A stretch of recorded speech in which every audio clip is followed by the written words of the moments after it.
Hello, everyone, and welcome along to Transfer Deadline Day here from the football deck. We've got you covered between now and, well, is it 8:30, 9:30? Who knows? It depends how the night goes here on Deadline Day. Myself, Jamie Johnson, kicking it off with Sam Griffin. Sam, how are you? All good, my friend. It's been a very hectic day, probably the busiest transfer deadline day we've had for a very long time. And we've still got 2 hours of the window to go as well. That's it. The deadline, the official time is 7 p.m. Of course, we're going to keep you covered until 6:30, and then we're passing on to Jordan, Kieran, and Dan, and they're going to see you for well beyond the 7 p.m. Shut. So we're going to kick off. There's plenty to talk about. We're going to have some guests coming in and out as we go along, and we'll be sure, myself and Sam, to get some League One content in there for you. But we're going to start with the big news of the day, really, and that is, Sam, isn't it, coming from Anfield with Isak and Guehi, Willie Won't-he? And I guess we'll start with Isak, that deal now done. Yeah, it shows how bonkers I think football's gone in the last 5 years. 40 million pounds for. I know Isak is, and everyone's after that magical number 9, aren't they? Liverpool signed Ekitike for 75 million, and he's proven that he is a very, very strong and capable number 9, especially at his young age. For them to go and get Isak as well, it was a statement of intent, and it's not something we've seen from Liverpool really in the past under their ownership, to be honest. We've never seen them go and spend tops £300 million in a transfer window. So they're going to be the team to, if they don't win the Premier League, there's going to be questions asked about Arne Slot. He's got 2 brand new fullbacks, 2 new strikers. It's going to be interesting to see how he fits Ekitike and Isak in the same team, to be honest. Will he move one out to the left? Obviously, Cody Gakpo's just signed a new contract as well. There's question marks over, especially defensively, other than the Arsenal game at the weekend when they were really solid, especially in the first 2 games, mainly against Newcastle, how open they were. And we've obviously got Guehi signing. Will it happen? Won't it happen?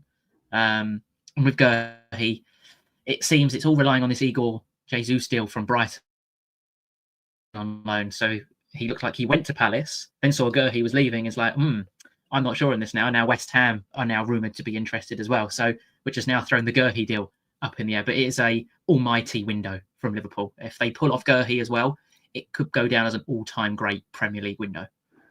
Yeah, for Isak, they've paid the reported fee £125 million. They had their original offer of 110 turned down earlier in the month. They finally got their man, if you like. Do keep the comments coming. We've got a couple already, some interesting questions that I'm sure we're going to talk about throughout. The first one from Lewis: who do you think have had the best window? Liverpool have a shout on that, don't they? Especially if they get Guehi before 7 o'clock. On a similar theme from Be the Best Version of Yourself here on YouTube. Liverpool's transfer window will go down as one of the best in history, but if they don't win the league, it will be a failure. And I think that is pretty much agreeing with what you said there, isn't it, Sam? They have to succeed now off the back of what is been a big spending window, with those final pieces of the puzzle being added in. Yeah, 100%. And if he doesn't win the Premier League, then he's got to win a Champions League. It can't be a trophyless season. And there was one club that I would like to rip into a bit later on, but we've got a guest from that football club, so I'm gonna save my ranting for then. But yeah, 100%. Liverpool need to win either a Premier League or a Champions League. They need to win one of the 2 big trophies to class it as a successful season. Yeah, we've got. I mean, you mentioned the guest there. I guess we can preempt ourselves a little bit. 5:20, we've got Aaron joining us, who's a Manchester City fan, and then at 6, Brandon, who's going to talk a little bit about Arsenal and a little bit about Bristol Rovers. So the opposite end of the spectrum there in terms of the EFL. But there's a lot of else coming through today. We mentioned obviously Isak and Guehi involving Newcastle as well. The deal for Vissa, 55 million. That sealed, and that sort of has allowed that move away for Isak, hasn't it? You feel like it's a bit domino effect. It's like if you're buying a house and it's always the deal 4 down the line that makes the difference to yours, and that seems where we are really on deadline day. Yes, the deal Eddie Howe's been chasing with the transfer window, isn't it, Johan Vissa? I think they did overpay for the Stuttgart striker, but I think it got to a point where damn, we need somebody now. They've overpaid a tad, shall we say, but he's proven himself at Stuttgart already. But Vissa's, I really highly rate Vissa. If you take him and Mbeumo out of that Brentford team, I think a lot of, if not every Premier League fan, other than probably Brentford fans, has tipped them to be in and around the bottom 3 this season. So I think you lose Isak for 140 odd million, and you get Vissa for 55, and the German, I'm not even going to try and say his name, Wolfman, I think I might go with, for for near enough the same fee, 2 for the price of 1, 2 different types of strikers, like the German's 6'6" and Visser's 5'10", so 2 completely plan A and plan B. So I think that's decent business from Newcastle, but they can't have any PSR complaints with the amount they've actually spent this summer as well. Yeah, no, exactly that. I guess the other thing to talk about, we're going to get on to Man City, as we said, but Man United, it's been a lot of talk around the goalkeeping department, not least in midweek when they lost to Grimsby in the Cup, and Onana's a couple of mistakes there. They've agreed a deal to sign Royal Antwerp's goalkeeper, 21 million euros. It's just over 18 million pounds. Sene Lammers, no sell-on fee there. It's a 5-year contract.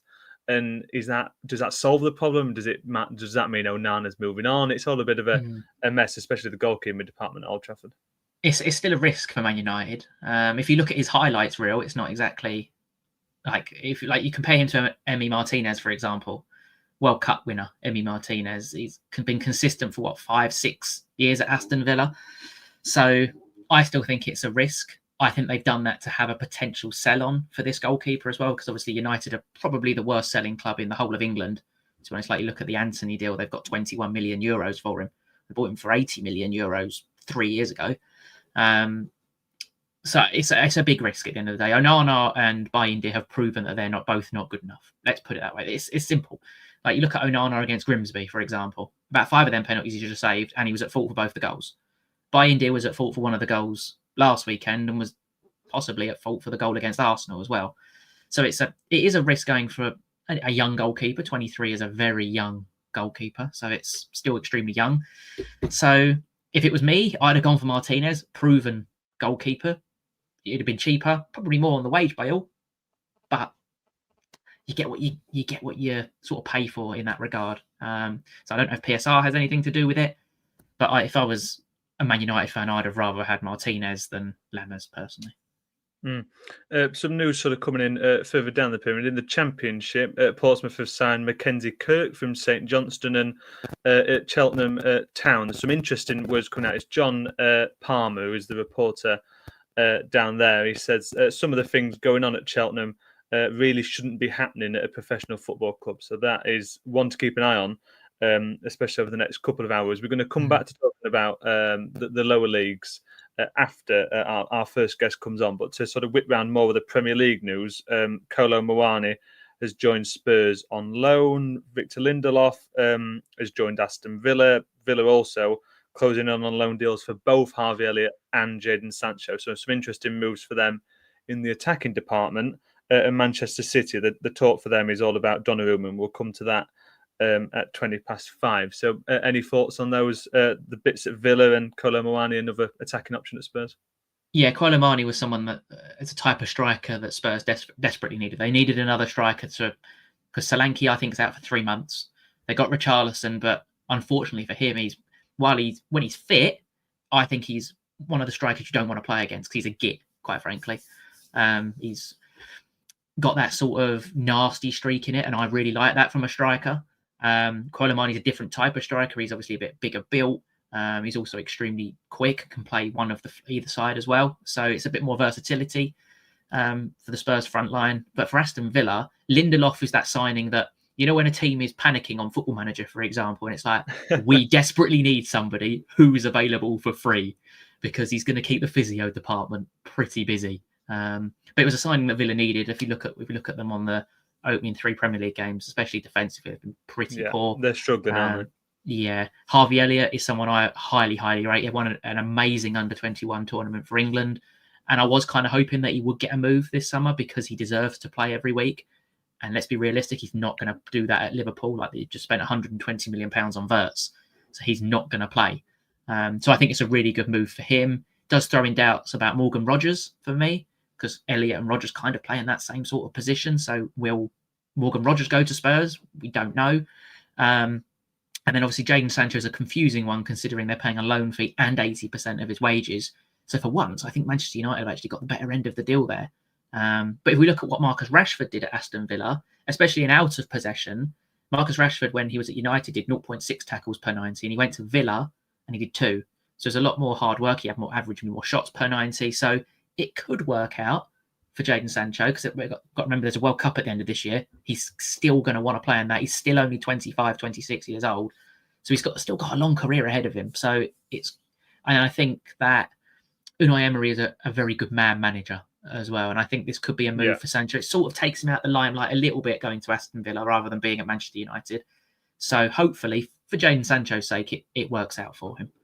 And the positive for Villa, of course, is it's more options. They've got European football this year, and you always need a little bit extra. And Jacob Ramsey, one of the players moving on, he went to Newcastle. They've got players they have to replace. Some of the signings elsewhere, George Hall has moved to Port Vale from Birmingham City, undisclosed fee there. Tom O'Connor has joined Peterborough United on loan for the season from Wrexham.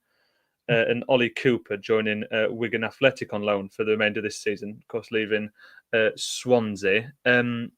What do you make to those? And the other one I'm going to put to you is the top end is Chelsea. They're just over £70 million, the deal that has now been agreed for Nicholas Jackson. It looked like it was always going to happen, and then the injury to Liam Delap sort of derailed it, but it's back on, and that's come through now. Yeah, it's one of the most confusing transfers, I think, of the summer, isn't it, Nicholas Jackson? It's a striker that is a very confusing man, I think, as a footballer. He gets into all these positions and just loves... I call him Barn Door Jackson, quite frankly, because he can't hit one. Misses so many high XG chances. How Chelsea do this all the time. So he was going to go to Bayern Munich. Chelsea think, oh no, Liam Delap's injured. We'll get Jackson back. They've managed to negotiate a higher loan fee and a higher option to buy with Bayern Munich. It's outrageously good business from Chelsea. Outrageously good. Yeah, so just to give you the numbers on that, the initial loan move is £14.3 million, and then the mandatory obligation to buy is £56.2 million. So it comes in and around 70. It's an unbelievable bit of business. It's a brilliant business. They did that with Tyreek George as well, who's been rumoured to be going to Fulham for nearly £25 million. Like, he's an 18-year-old kid. He's barely played Premier League football. So it's unbelievable business what Chelsea do. It's a bit confusing with the two clubs they own. But yeah, it's stupendous business. Going further down the league, Ollie Cooper was one you mentioned, going from Swansea to somewhere. Wigan. To Wigan. I really like that. I think he's a really good creative midfielder. He was someone that I wanted my club to go after and try and get. That didn't happen. And Wigan, obviously, me and you have tipped them to do quite well this season and our season predictions. So a bit more creativity to the front line, which was needed for Wigan because they're solid defensively. So I really like that signing. George Hall going to Port Vale. That's much needed creativity for Port Vale. My still big concern is they got Dejani Brown last week. You can't be replacing Laurent Tolaj with Dejani Brown, who's not proven at this level. I know Tolaj wasn't, but he got 16 goals in the league below and has gone for over £1 million. He also scored at National League level. Dejani Brown has scored at National League level, but hasn't had that sort of step into League Two and kind of didn't do anything last season. He was just at Derby. So that's a risk. And then there was one more you mentioned, wasn't there, as well? O'Connor going to Peterborough, right? Yeah, he was. I think he was in our. It was at him and O'Connell, wasn't it? That were two very strong centre halves for Wrexham last year. So promotion winner. That's not to be snuffed at. A man who's very good in his duels. So will be a good signing, I think. Yeah, and coming in at Wrexham, Ben Sheaf is the one that sort of hit headlines in the Championship today. A really strong central midfielder. He's been good for a really good few years now. He was at Doncaster on loan a good while ago when he was at Arsenal, and he's since then has really worked his way up and become a really solid Championship midfielder. So they'll be hoping at Wrexham that can sort of give them a bit of a push because they haven't started the season as strongly as they would have hoped. Also in the Championship, Jack Colback will be leaving QPR. No information on where he's going to be heading, but his contract has expired and he won't be returning. Is the announcement that has come out from Loftus Road. With Celtic, they've made a loan approach for Chelsea striker David Fofana. I feel we could spend the whole live talking about Chelsea because there's always so much going on with them, and it's one of those days, it seems, doesn't it? Like sometimes you get these deadline days, and we did this in January where it was a bit of a slow deadline day at times, whereas today there has been an awful lot happening. And it seems to have come around quite quickly. I don't know how you feel about it, Sam, but in terms of these first few games of the season, now everyone's rushing to get those final pieces added to the squads. Yeah, I don't know if you agree. I still want the transfer window to close before the first game of the season because I think so, yeah. we've got clubs panicking so badly that, oh my god, we need a centre back, we need a winger, right? Who's available? And it's like, you had nearly 2 months to get this business done. You knew you needed a left winger. I'll use Lincoln as an example. Yeah, they Needed a needed left a left back back since the the start of entire time. summer, and they've now done the old Football Manager thing. Oh no, who's available that we can buy? Adam Reach, you'll do the job. And he's not, in my opinion, he's not a left back. He's a left winger. So yeah, it's one of them Football Manager signings who's on the verge. If he doesn't find a club, will probably retire. It's like, you'll do Adam Reach. I think you've been. I think there's a lot of thought process. Lincoln is one of those clubs that put a lot of thought into things. And there has been the expectation that 2 or 3 bits of business would be done today. That was the second. They brought in a midfielder as well on loan from Ipswich. So they're having a busy deadline day. Stockport, they brought in Tyler Onyego on loan from Everton, the defender.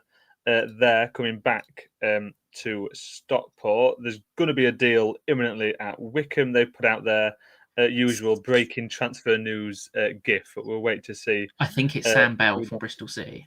That's my guess. That wouldn't be a bad move, would it, really? No, they need a striker. And we may as well talk about, because I know you mentioned about Ben Sheaf from Wrexham. Wrexham spent, I know they've got one of the highest revenues in probably the whole of England, to be honest, with their Disney Plus deal. They've signed an awful lot of midfielders this summer. Like I'm looking at their transfer business now because it's very difficult to keep up with every single club in the country. So they've signed Ben Sheaf today, who, if he stays fit, in my opinion, is one of the best midfielders in the Championship. I think we can all agree on his day. They've signed Josh Windass, who scores goals at this level, proven. They've signed George Thomason from Bolton, who was their captain, who's currently injured, actually. I will mention that. They've signed Lewis O'Brien from Nottingham Forest. He won't have come cheap. They've got Callum Doyle as well. He's a centre-half who can play in midfield as well. Then you had Nathan Broadhead to the front line, Connor Cody's experience, Kiefer Moore, Ryan Hardy, and then had Danny Ward, who I think did something to his shoulder at the weekend. So it's been a very expensive transfer window for the old Deadpool.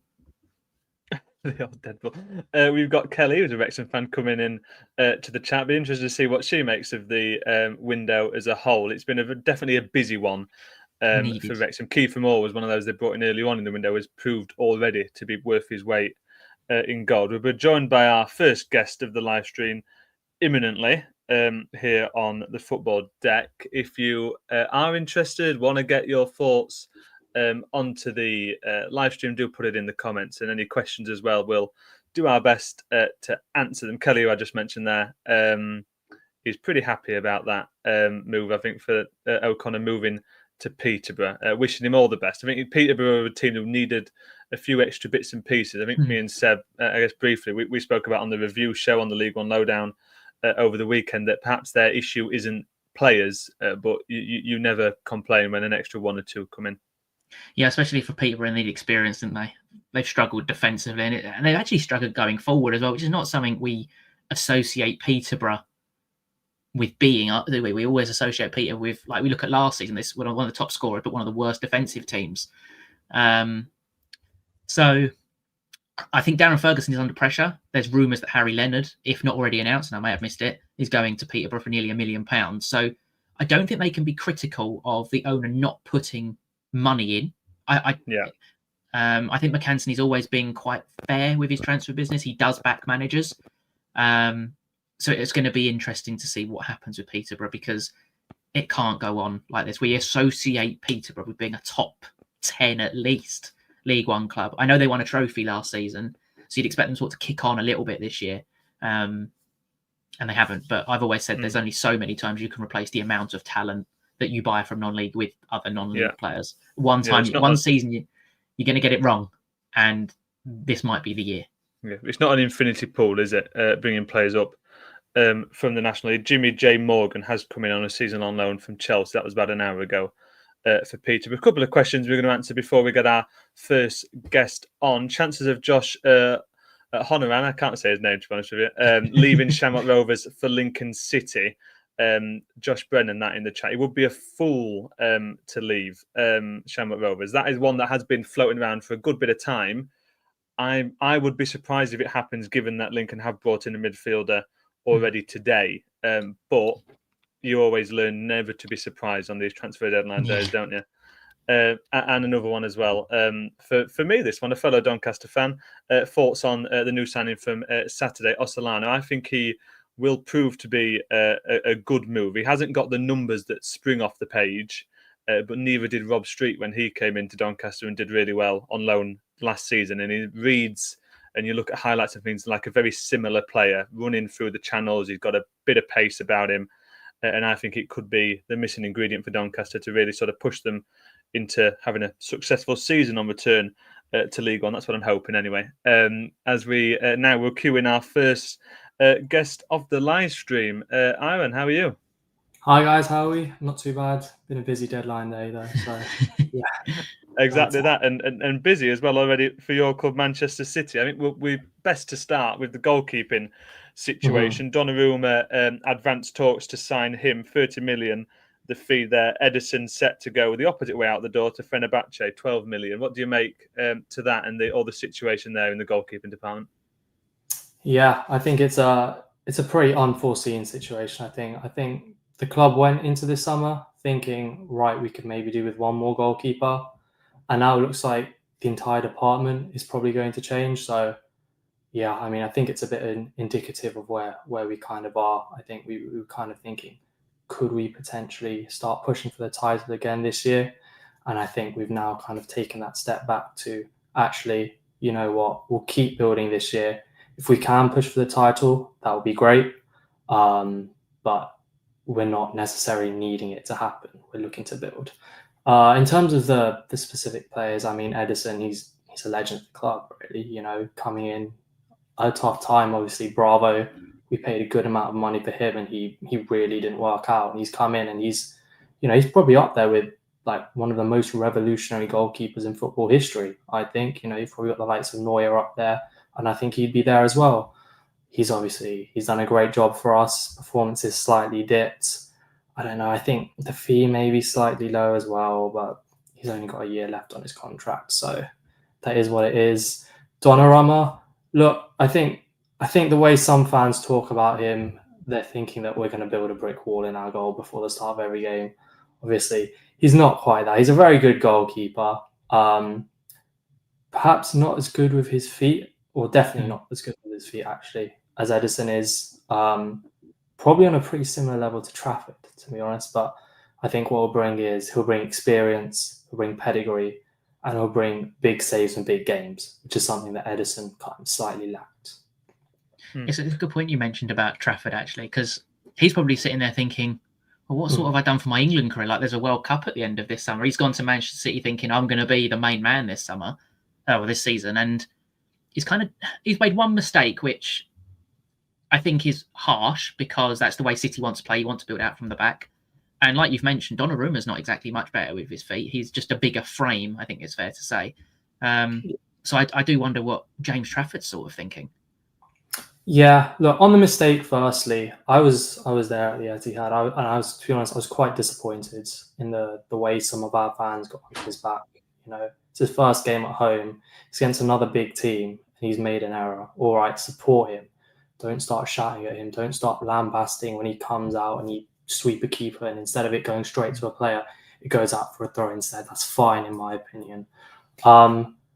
But yeah, he has obviously now been put in a tough situation with Donnarumma coming. As I said, I think the original plan was one of Edison and Ortega stay. They be the number one, while Trafford is back up, plays the kind of 20-odd games that Ortega has played over the last 3 years. And then next season, because both of their contracts were expiring, whoever was still here would have left, and Trafford would have just assumed that number one spot. Now, I don't really know what's going to happen with him, to be honest. I mean, he's already got 3 league games. He'll play in the Carabao Cup. I think if we have dead rubbers in the Champions League, he'll play in the FA Cup as well. And then maybe, he can get a couple more league games. I don't think Donnarumma has the perfect injury record over the course of his career. So obviously there's a chance for him to get in there. But in terms of long-term prospect as a number one, I do slightly worry for Trafford. I guess the question to ask before we open it up to a wider conversation about the window for Manchester City is if Donnarumma and Edison, if these deals do happen, is Donnarumma and Trafford a better pairing, or are you in a better place now than you were with Ortega and Edison? Wow. Are you in a better place? I'd say from the 2nd of September, no, obviously, because I think we have a very specific way that we need our goalkeepers to play, and both of them obviously have little to no experience of doing that. But I think in the long run, we probably are in a better place. I think Edison, yeah, like I would have kept him for the extra year. I wasn't too fast personally about getting rid of him now for a fee, but I think his time was coming in 12 months. Ortega, I think, was a really good backup. But I think, and this is something I think you've seen with previous backups, especially Zach Steffen, who was here before Ortega. Once a backup goalkeeper sits on the bench for too long, you lose that bit of sharpness, and it means that saves that you were able to make before, you just can't quite make now because you're not playing week in, week out. And I think that's kind of what's beginning to happen with Ortega. He's obviously, I think, technically still at the club. Rumours on him have gone really quiet. Perhaps partly to do with Marcus Bettinelli's injury. So it'll be interesting to see if he's still here come 7 o'clock. And I guess overall, then, what would you make to the window? A couple of minutes on that.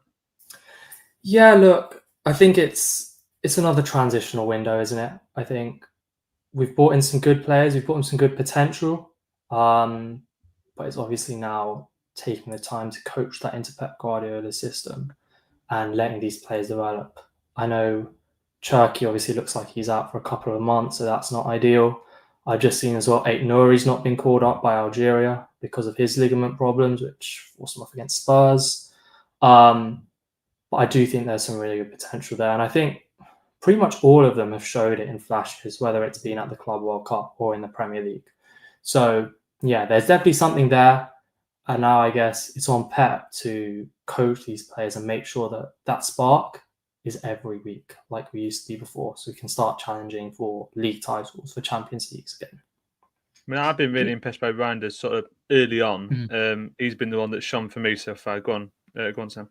The one question I have is over Phil Foden at the moment. Obviously, he was disappointing, I think it's fair to say, last season. Where do you see him sort of fitting in the City team at the moment? Obviously, they've got Oscar Bob, who seems to be a favourite at the moment, obviously coming back from his broken leg. You've got Marmoush, who I think has been excellent on sort of the left-hand side. You've still got Doku, Bernardo Silva. It looks like Gundogan's going to leave. So where do you actually see someone like, obviously you've got Calvin Phillips and Foden are probably the two that I'm going to re-ask about. Yeah, Calvin Phillips is done. I think the only reason he's still here is because he had surgery and he's not fit. Right? Otherwise, we would have got him out this window. Phil Foden, honestly, I have no clue. These niggling injuries, he's picked up another one, which is why he wasn't in the squad yesterday. These niggling injuries they're completely killing any chance he has to rebuild any momentum in this side. Obviously, that we're City, we want to go deep in every competition. We'll play a lot of games this year. And I guess it's wait for his time to come. That's what he's going to have to do. That might be on the left wing. It might be in attacking midfield. It might be on the right wing. Who knows? Because, yeah, he can obviously play in all of those positions. So I guess we'll just have to wait and see. And on Oscar Bob as well. He's another one who looks like a doubt due to fitness reasons at the moment. So, yeah, maybe that's Foden's in after the international break. And sort of away from Man City, but I guess like tangentially related, Gundogan, one of the rumours going around there is he's moving to Galatasaray. What do you make to that? Another step in his career?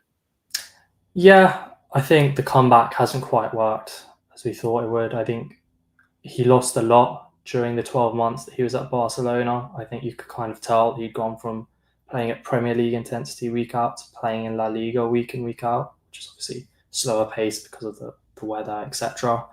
So yeah, it's not quite worked out for him. Obviously, I wouldn't mind keeping him around as a good experience, but at the same time, I'm perfectly happy for him to go to Galatasaray. So yeah, I'm not particularly fussed by it. I think he's been a good servant for us. He's won the treble. He's been our captain, but I think it's a pretty good time for him to go, to be honest. Fantastic. Well, thanks for joining us. You've been a great help there with getting a really in-depth view on Man City there. Thanks for joining us. Cheers, guys. Have a good one. And even in those 10, 15 minutes where we've been focusing on Manchester City, so much has happened and there is a lot for us to move back across. Lincoln City have got a new signing, their third of the day. It's a season on loan from Coventry for Justin Obekwu is what I'm going to go for there. And another one for Lincoln City, a very busy day for them. Michael Obafemi has gone on loan from Burnley to Bochum, who in the second Bundesliga 2.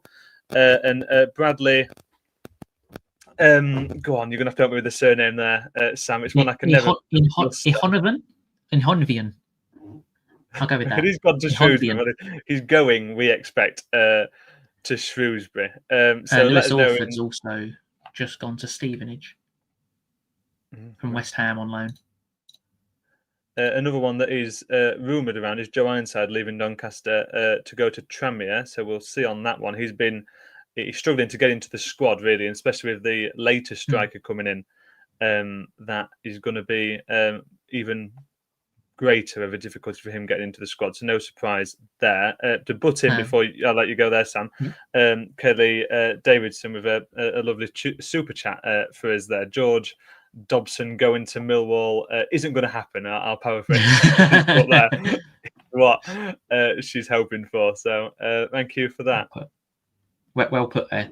A couple of others. Luton Town have signed Ethan Archer on a permanent deal from Cheltenham Town.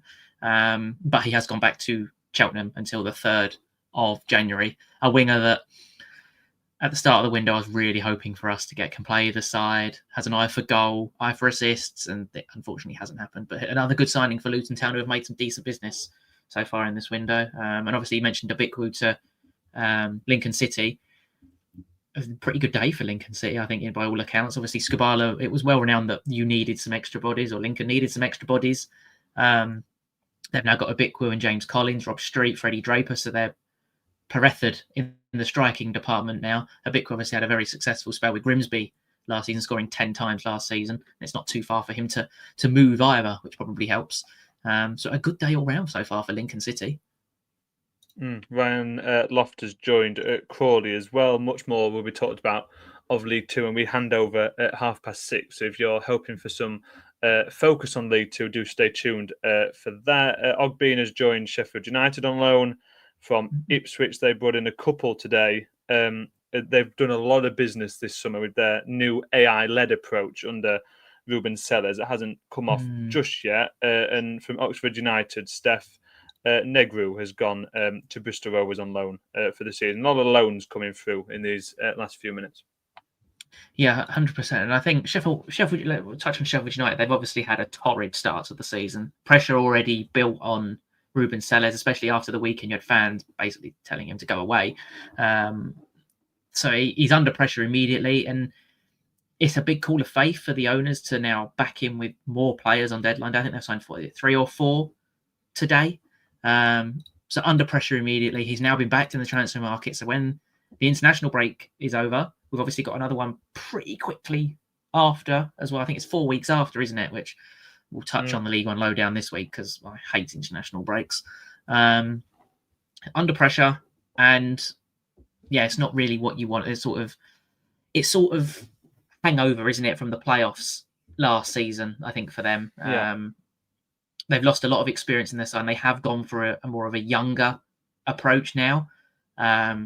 Especially Ruben Sellers is a young manager as well. Obviously, he was at Hull, kept Hull up. We were surprised to see him get sacked. I think we've got Ollie in the chat who's a Hull City fan. I was personally surprised to see Sellers get sacked from Hull after an exceptional job he did at Reading. So I think he's a manager that takes time to get his philosophies across. It's not something that happens overnight. I know everyone said he's had pre-season, but there's been a lot of overhaul in that Sheffield United squad. So I do think it's going to take probably till the next international break to get Sheffield United firing. Yeah, and that is a real issue for them. We're going to have a rotation through the leagues, and obviously we'll get to the Championship in a second. In terms of the Premier League, Liverpool leading the way despite a pretty poor start to the season in terms of how well they've played, but the results speak for themselves. They've got 3 wins. They're the only team to do so so far. So it doesn't matter how well they have played because they've won the games. And at the opposite end, Wolves have started 0 points they've got from the first 3. Do they need to do any business today? I think maybe their biggest piece of business would be keeping Strand Larsen. Lots of rumours over the last few days with him. Yeah, Wolves have a very good knack of signing players that nobody's ever heard of that turn out to actually be quite good. They've signed a player from Genk at 3:00 today called Tolu Orikadar for £24 million. So they do have a knack of just sort of finding these gems around Europe because this is their 8th season, I think, in the Premier League now in a row, something like that. And other than the last, they've always been on sort of the brink of relegation, haven't they? They keep changing managers, and there's only so long that can work. The biggest bit of business they can do this summer is keeping hold of Strand Larsen. They've lost Cunha, you've lost Ait Nouri. You can't lose Strand Larsen as well. I know they've had PSR problems, but I personally think Strand Larsen is one of the most all-rounded strikers in the Premier League. Not the best, but one of the most complete, if that makes sense, in terms of his attributes. So £60 million, it's probably going to be unlikely that he goes to Newcastle now with them having Visser. The team I still worry for is Brentford. Now they have lost Visser. They've lost Mbeumo. It looks like Reece Nelson might go there. And they've signed Dango Otara for £42 million. That's an awful lot of money for a man who isn't a proven goal scorer, I think, in the Premier League. Team I actually worry for is Aston Villa. Aging squad. PSR, their owners want to spend. And if I remember correctly, Unai Emery has a knack in his 3rd season of getting a bit worked out. And this is his now 3rd season at Aston Villa. So I worry for Aston Villa, an aging squad. There's not really much athleticism in that. So like Morgan Rogers is an excellent footballer, but he doesn't possess blistering pace. And I think football's now gone away from this sort of technical, like if you look at Manchester City, for example, this technical De Bruyne's and stuff like that, to now much more of an athletic and pacey sport. Like I look at something like Chelsea, for example, Esteval, Gittins, I'll use them two as Neto. I think it's more of an athlete ability now. Newcastle, they've got Elanga, Barnes, Gordon. I know you could go up for West Ham, for example. Their squad is like a pensioner walking a Zimmer frame squad. Like you've got Soucek and Ward-Prowse in midfield. That's no legs at all. And I'm not surprised to see where West Ham are in the table. It was a pretty shock result against Nottingham Forest, who have all these rumours swirling around Nuno at the moment, and who knows what's going to happen with him. I think the funniest thing in the table is actually to see Manchester United above Manchester City with all the rumours flying around about Amorim, to be honest. Yeah, it's a strange one, isn't it? It's interesting how things go, especially at this very early stage of the season. Wickham, an announcement coming from them a couple of seconds ago. They've signed teenage striker Donnell McNally from Nottingham Forest. He's just joined Forest from Chelsea and immediately goes out on loan to Wickham. In terms of the promoted sides, before we move on to talking about the Championship, Sunderland, of course, Burnley and Leeds. Alan Brown has joined Middlesbrough from Sunderland on loan. The paperwork being finalised there. What do you make to the 3 summers, I guess, in brief for those promoted sides? And if I can be as harsh as to ask you who you think has the best summer out of the 3 of them? Sunderland have had the best summer, easily. Yeah, right. I think they've recruited, not just if they stay up, but if they go down, they've got a lot of sellable assets, which they can then rebuild. I look at someone like Ipswich, for example. They signed an awful lot of players last summer, have gone down, used the parachute payment really well. West, they've started the season poorly, but they have overhauled the squad.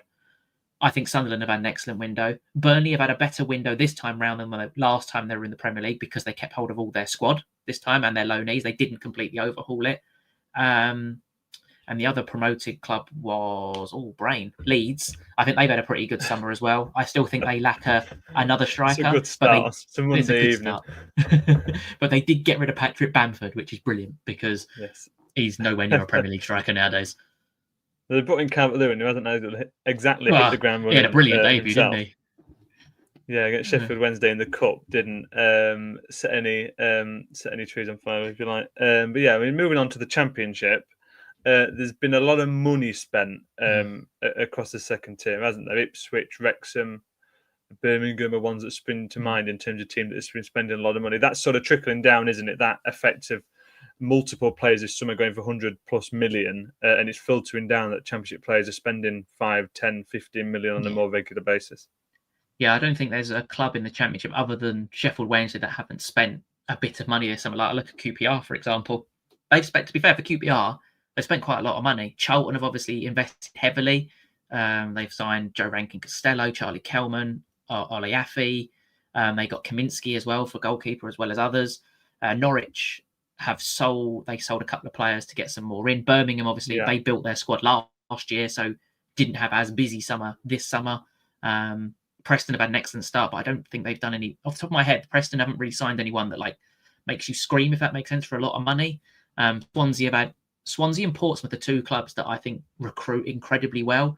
Like Ethan Galbraith in my head for Swansea is an absolute bargain at, I think it was £1.5 million. Bristol City are up, having a good start with their new manager, Gerhard Struber. Coventry look like they got Luke Wolfenden from Ipswich. That's a solid centre back for the Championship. They've had a explosive start, I think it's fair to say, for Coventry an awful lot City. of goals, aren't they? Yeah. Leicester have lost their entire playing squad and playing two 16-year-olds. So Cifuentes has done well to actually have a decent start. There's still that hangover. I don't know about their 9-point deduction, but that's probably why they've sold absolutely everybody. Mark Robins doing what Mark Robins does at Stoke, finally getting Stoke to actually look a semi-capable football club so far this season. West Brom have sold an awful lot of players, but recruited incredibly well. And then Middlesbrough have now got Rob Edwards, who's obviously won promotion with Luton Town. They've recruited a hell of a lot of players, especially in the last 2 weeks after they lost to Doncaster in the Cup. They went on this heavy recruitment spree. So yeah, I am, to be honest, Middlesbrough have surprised me, shall we say. I didn't expect Middlesbrough to be as good as they have been in the opening part of the season. They turned it around very quickly. I mean, they were absolutely thumped by Doncaster. They made 11 changes in Doncaster for that game, and I think Middlesbrough made a handful, but there was still a good feature of big players. Morgan Whittaker, beg your pardon, springs to mind, and someone played in that game, and they were absolutely battered. So they've definitely sort of got the injection and a kick to spend a bit of money. Hull haven't spent a lot, but they brought a lot of players in, haven't they? Ollie McBurney is one that springs to mind there in terms of a top quality player they brought in. And they've done their business well already, though. Year abroad, though they haven't hit the ground running just yet, really. It's been a bit inconsistent in terms of the start to the season. Just to flick back to the news to come in the Premier League before we have a look at the League One table. Rasmus Højlund is one of the only ones we haven't talked about. Confirmation still to come on his move, potential move to Napoli. And all this stuff we talked about earlier on, a lot of the deals that are on their way aren't completely signed, sealed, delivered. Dot the I's, cross the T's and such with Isak, Guehi, Sancho, Elliott, to name a few of those ones that we're waiting on full confirmation for. But in terms of League One, it seems a lot today have been a lot of loans, a lot of players filtering down, and you get that towards the end of the window, don't you, where a deal at the top filters down to a deal in the Championship, to League One, etc., etc. I think we had a lot of that, didn't we? When we did our season predictions, we all kind of had to predict that eventually clubs such as Burton, Orient, the clubs with the smaller budgets would have to go, right, the Premier League have now started. They're giving their players to the Championship, which is then now a knock-on effect to League One and League Two. But yeah, I think the surprise package, I think there's two surprise packages. To be fair, actually, I'm looking at this League One table. I didn't actually realise how chaotic it currently was, to be honest. Like, you've got Stevenage in second place. Nobody expected Stevenage to be in second place. The job Alex Ravel done, especially over the summer, he's added a lot of flair to the front line, such as Kem Campbell's the one that sticks in my mind. I really rate Kem Campbell for League One. They've got Jamie Reid back firing, back fit, back scoring goals. And then you add that to the solidity they've got at the back, which hasn't really changed other than adding Jasper Pattenden. They lost Murphy Cooper in goal as well. So it's been a very good summer. And sometimes in League One, there's always that sort of surprise package that has a really tight-knit squad. Not the biggest, but a very tight-knit squad that does really well. And what they'll be hoping is they don't do what they did a couple of years ago with Steve Evans, where they took their eye off the ball and kind of fell down the league. Bradford, obviously, we're taking quite a bit of stick from Bradford fans, and especially Cardiff fans, to be honest. I think everyone's taking a bit of stick from Bradford fans with the pet by the chickens. Which means it's still rumbling on. To be fair, the pet by the chickens is probably one of the best ones we've seen so far. Cardiff have now actually added a couple of players. Amari Kellyman's joined on loan, a £19 million player, which we're pretty sure got around PSR with that sort of signing. And Gabriel Osho, who was at Luton. So that's two very good signings for Cardiff, who have started the season like a house on fire. Nathan Trott's been outstanding for them in goal. I didn't expect them to be this good. And I think the surprising thing for Cardiff is, considering how well they've started the season, nobody's gone after the two Colwell brothers in midfield.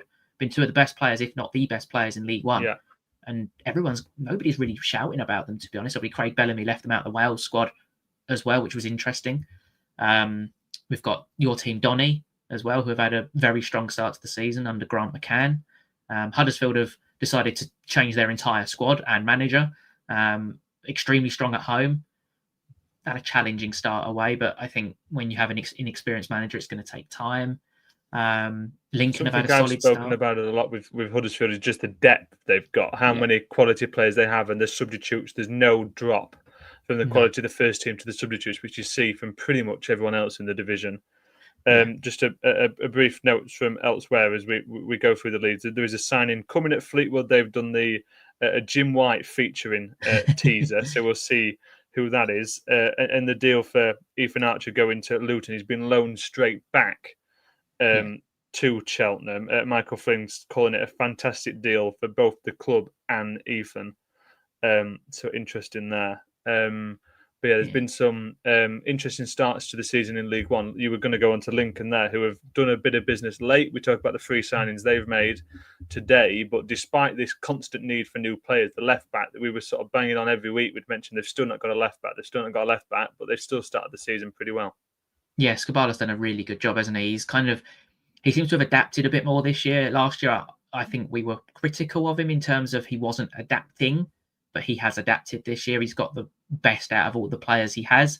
And sometimes having a bit of a later charge in the transfer window can work in your favour in terms of you've got a much more of a tight-knit squad. Everyone knows their jobs. So you're going into the season when everyone's had mass overhaul, but you're ready to go because your players know their jobs. And I think that's kind of the case with Lincoln. Mansfield obviously had an electrifying start to the season as well, with 4 wins in a row at one point. I think that was boosted by having Everton in the cup. Players had something to want to play for, playing Everton. Wimbledon are the team I think have surprised every League One fan so far this season. We all expected them, especially with the budget they have, to be really low down, but especially they lost Josh Nerfield as well, who was kind of their standout player in League Two last season, but they replaced him with Asimwe. That's a really good signing. I looked at some attributes, and in terms of like output, they're extremely similar.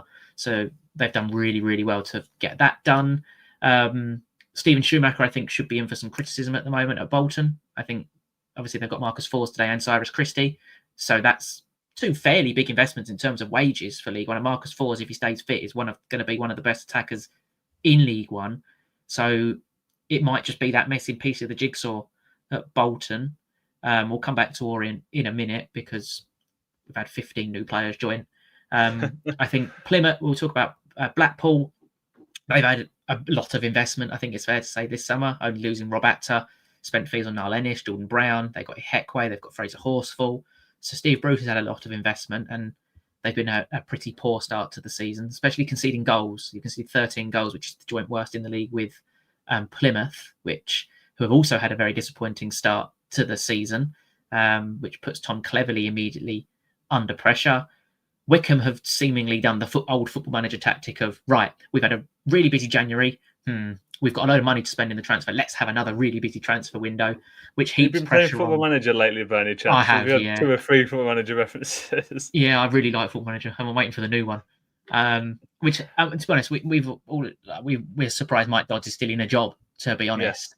Heavy recruitment in January. I think it's perhaps a conversation for this weekend coming. I mean, not to plug the League One Lowdown too aggressively, but with the international break this weekend, we've got a bit of a condensed fixture list. It gives us time to talk about those bigger picture conversations. And Mike Dodds' future and the future of the entire project at Wickham is definitely an interesting one.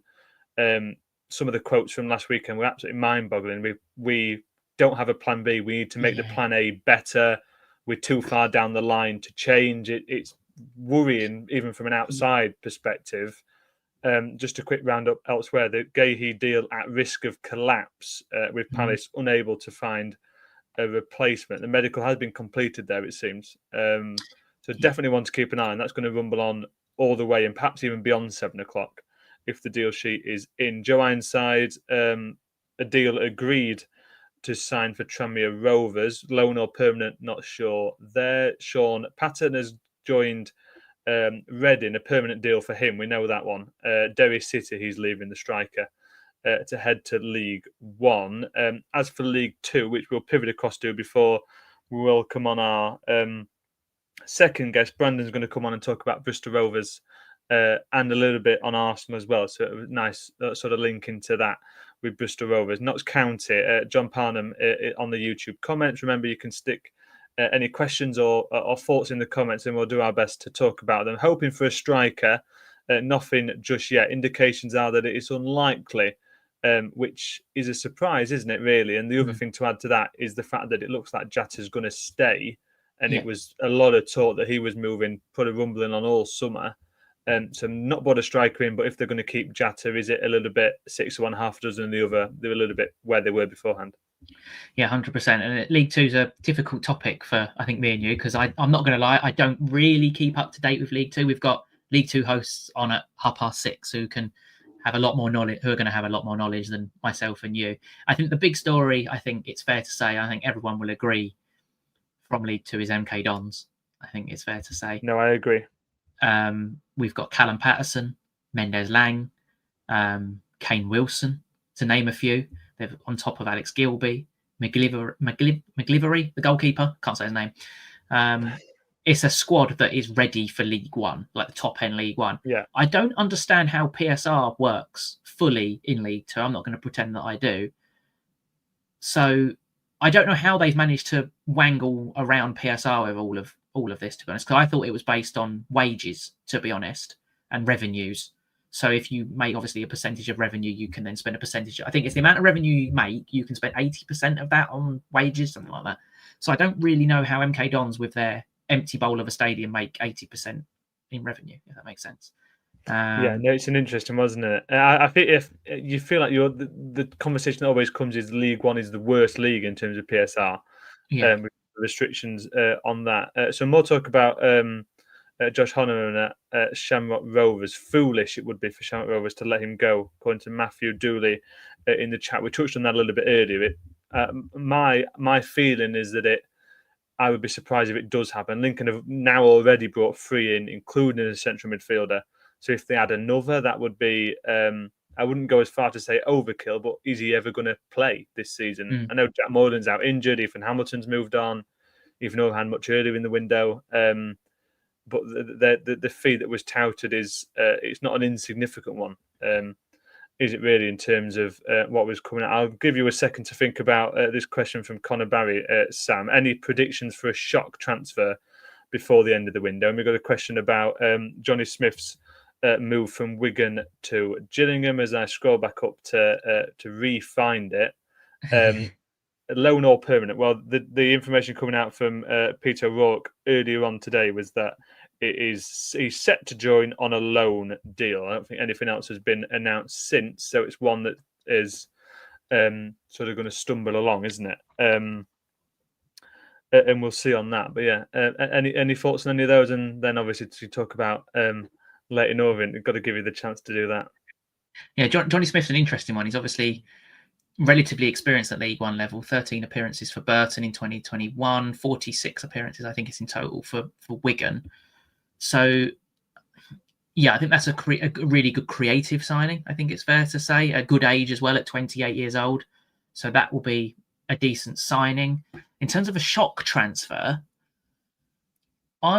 what club do I think is going to do a really rogue? Earlier in the day, I said Aston Villa or Fulham would do one of these rogue transfers. Villa went and got Lindelof. I'm calling that a rogue transfer because that's just weird. In terms of desperate, obviously Cheltenham are incredibly desperate with their new owner, bottom of the pile in the EFL as well. Same with Shrewsbury. They haven't got a new owner, to my knowledge. So Michael Appleton's still in charge there. And the director of football's moved on as well, hasn't he, early on in the window? Yeah. Ryan Loft's an interesting one. Crawley is one of the worst strikers I think I've watched, in my honest opinion. So I'm surprised Crawley have gone with him in terms of the way Scott Lindsay likes to play football. In terms of a rogue transfer, somebody, I reckon, this is going to be really, really rogue. I think someone from League One who we don't expect to move. It could be one of the Colwills or somebody like that.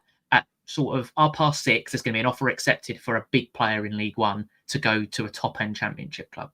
I'll say that. Well, I like that you've kept that nice and vague, nice and broad. Yeah, you could be right.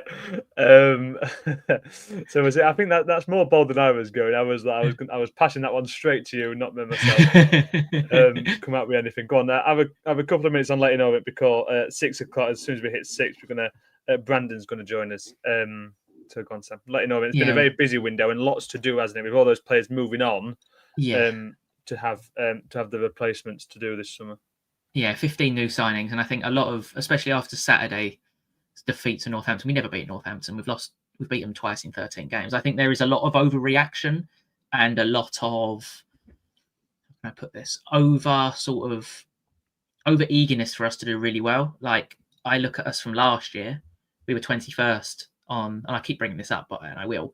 On the 21st of November, we were 21st last season. We finished 6th. We've got more points at this stage this season than we did last season. And we've got a bigger overhaul of players than we did last season. I really like the sign of Josh Koroma, hit the ground running. And I think there's been a lot more of a balance to our summer this year in terms of we've got Aaron Connolly, Dimitri Mitchell, Josh Koroma, Don Ballard is a player I highly, highly rate, works hard, is a proper penalty box type striker.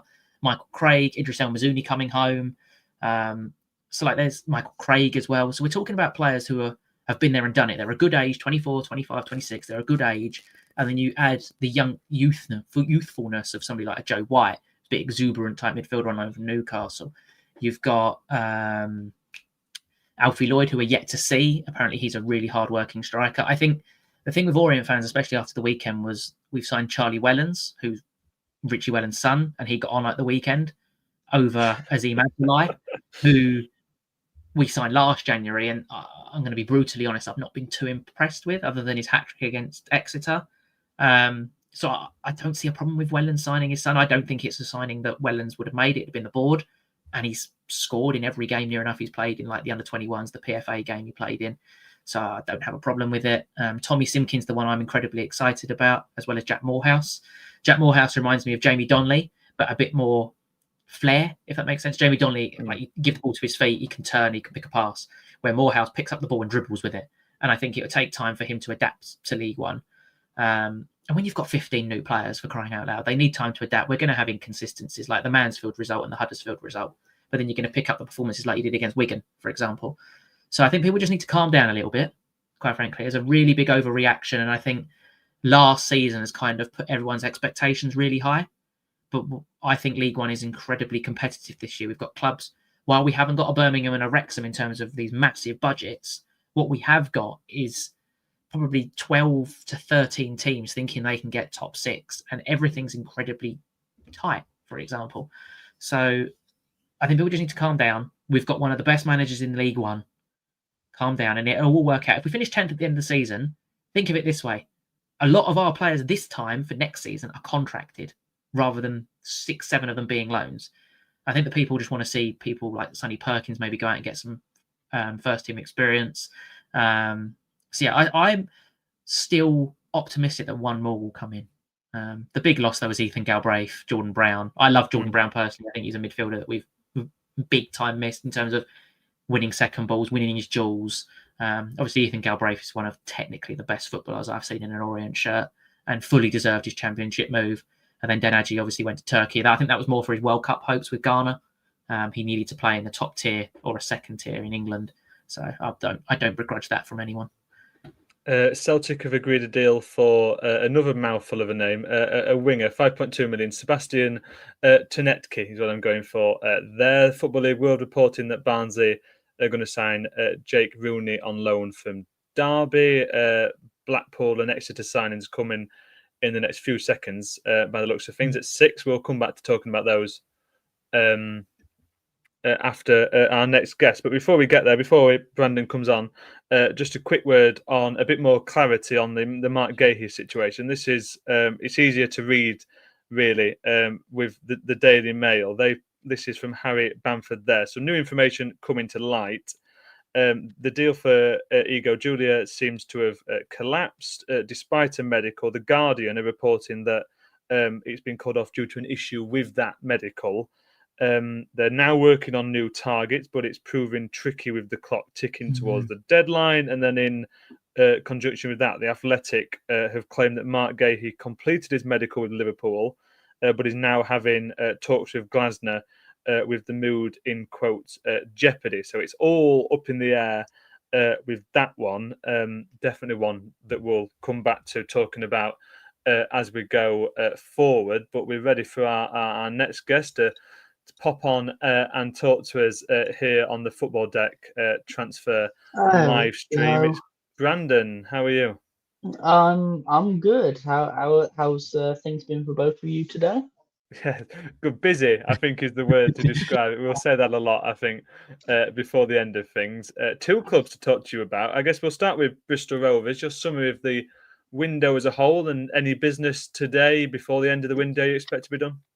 Yeah, I mean, we literally just about half hour ago we announced the loan signing of Negru from Oxford.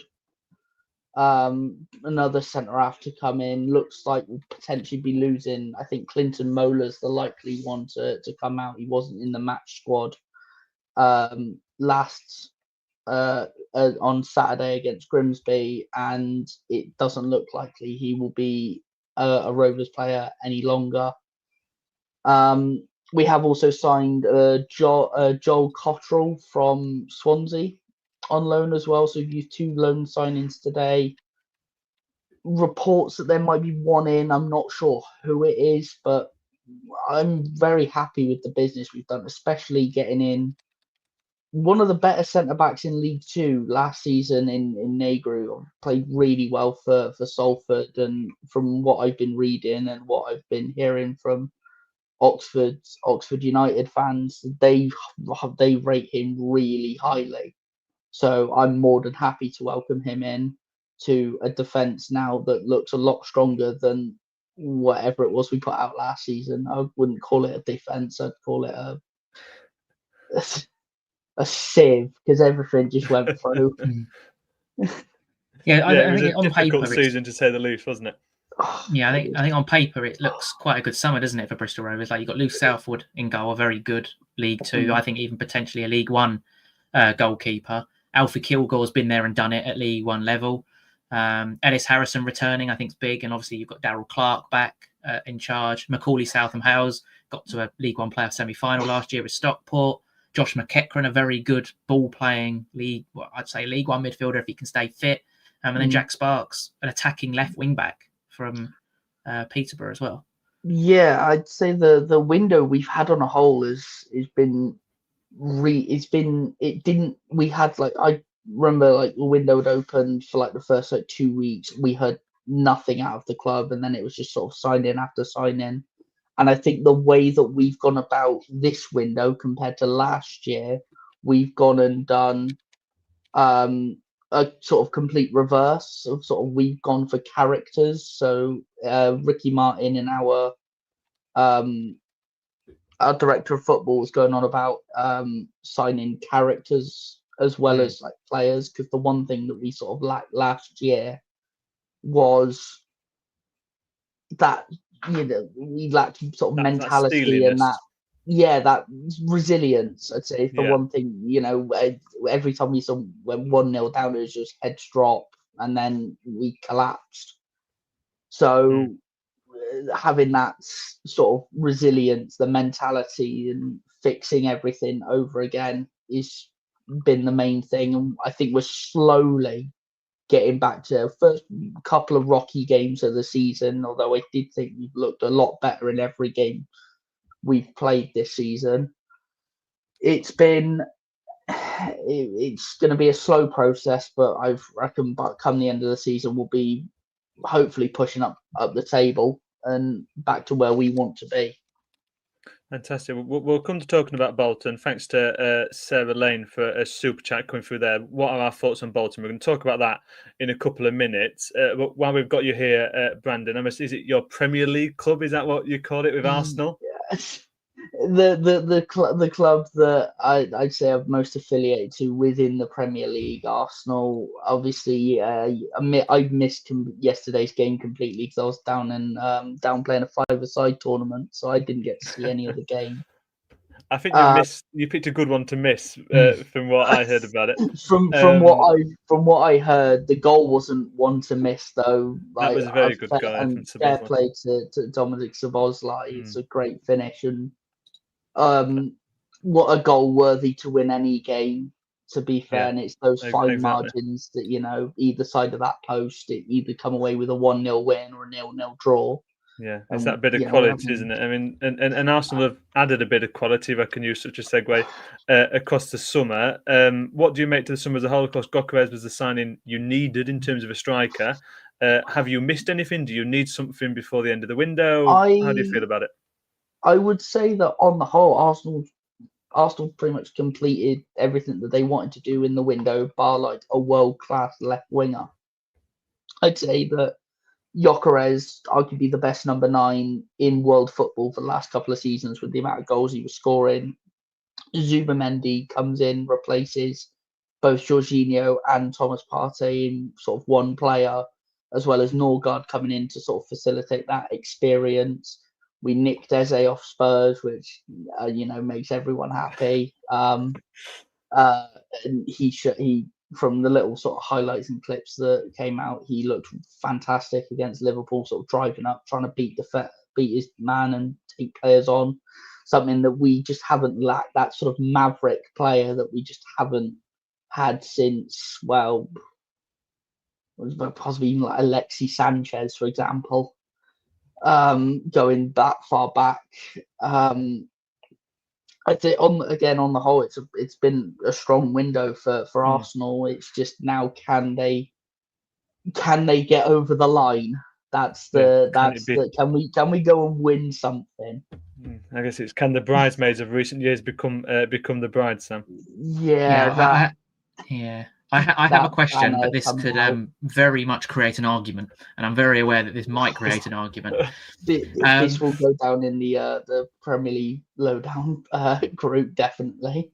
Go on, Mikel Arteta, for example, yes. He has now spent nearly about £700 million since he's been at Arsenal. Mm-hmm. Had a lot of problems, and they've overhauled the squad completely. I fully get that, but I'm going to use Crystal Palace as an example. They've won an FA Cup and a Community Shield. Mikel Arteta, in his 6 years, has won a Community Shield and an FA Cup and spent £700 million. When do we get to a point where you stop trusting the process?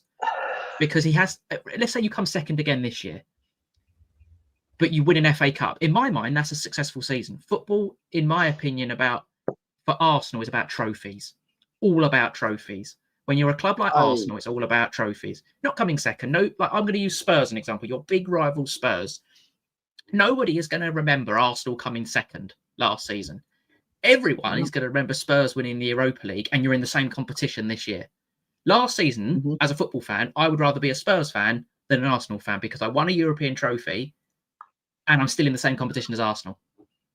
Going for the jugular here. Yeah, you've gone straight for. Before you get too riled up, conscious of time. Go on, Brenton.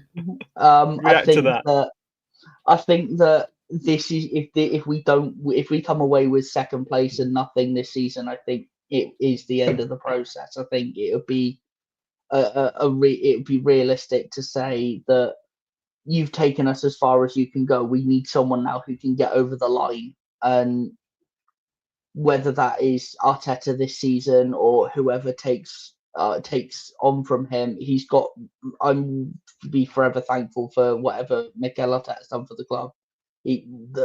Gone from that sort of dreary spell under Emery to back to where we want to be, pushing for the title. It's now a case of get it over that line.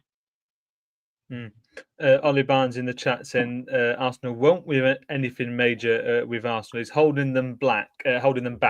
Two negatives. One of the stats that came for yesterday, he's not won at either Anfield or the Etihad.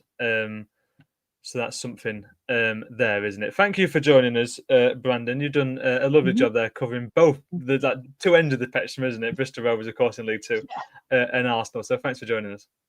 Thank you, guys. And in those 10 minutes, a lot coming in. Obviously, at the hour on 6 o'clock, lots comes through. So to have a quick whiz through those, Jacob Mendy has joined Wrexham, has left Wrexham, on loan to Peterborough. Danny Andrew has gone to Exeter. Ethan Ennis, the Manchester United youngster, has gone to Fleetwood. Looked like he had potential at Doncaster last season. Nowhere near the finished article. But with a full season under his belt, there's no reason why you can't progress. Elliot Moore has left Oxford United by mutual consent. Jay Mengi has gone to Crewe. Scott Banks, he's moved to Blackpool on loan from St. Pauli. Some other ones coming through as well. Tom Glover leaving Middlesbrough and almost instantly replaced with John McLaughlin heading into the Riverside Stadium. West Ham are in talks with Chelsea to sign Axel Disasi on loan, that coming from Sky Sports. So plenty to pick up on there. Any quick thoughts on that before we go on to talk about Bolton? Jacob Mendy is one I quite like for Peterborough. They need obviously experienced signings. They've got Tom O'Connor, and now they're getting Jacob Mendy. I think they're both from Wrexham as well, so they're just poaching players from a team that got promoted, which is never a bad thing.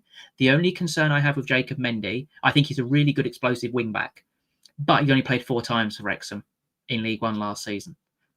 So it's a player that hasn't played a lot of football in the past year, which I personally think is a problem. Like I'll use my club as an example because I know it best.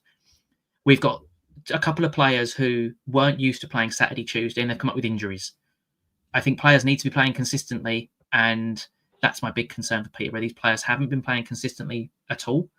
And while they may be decent signings, it's going to take them, a month to probably get up to speed. We've got a couple of international breaks in there as well.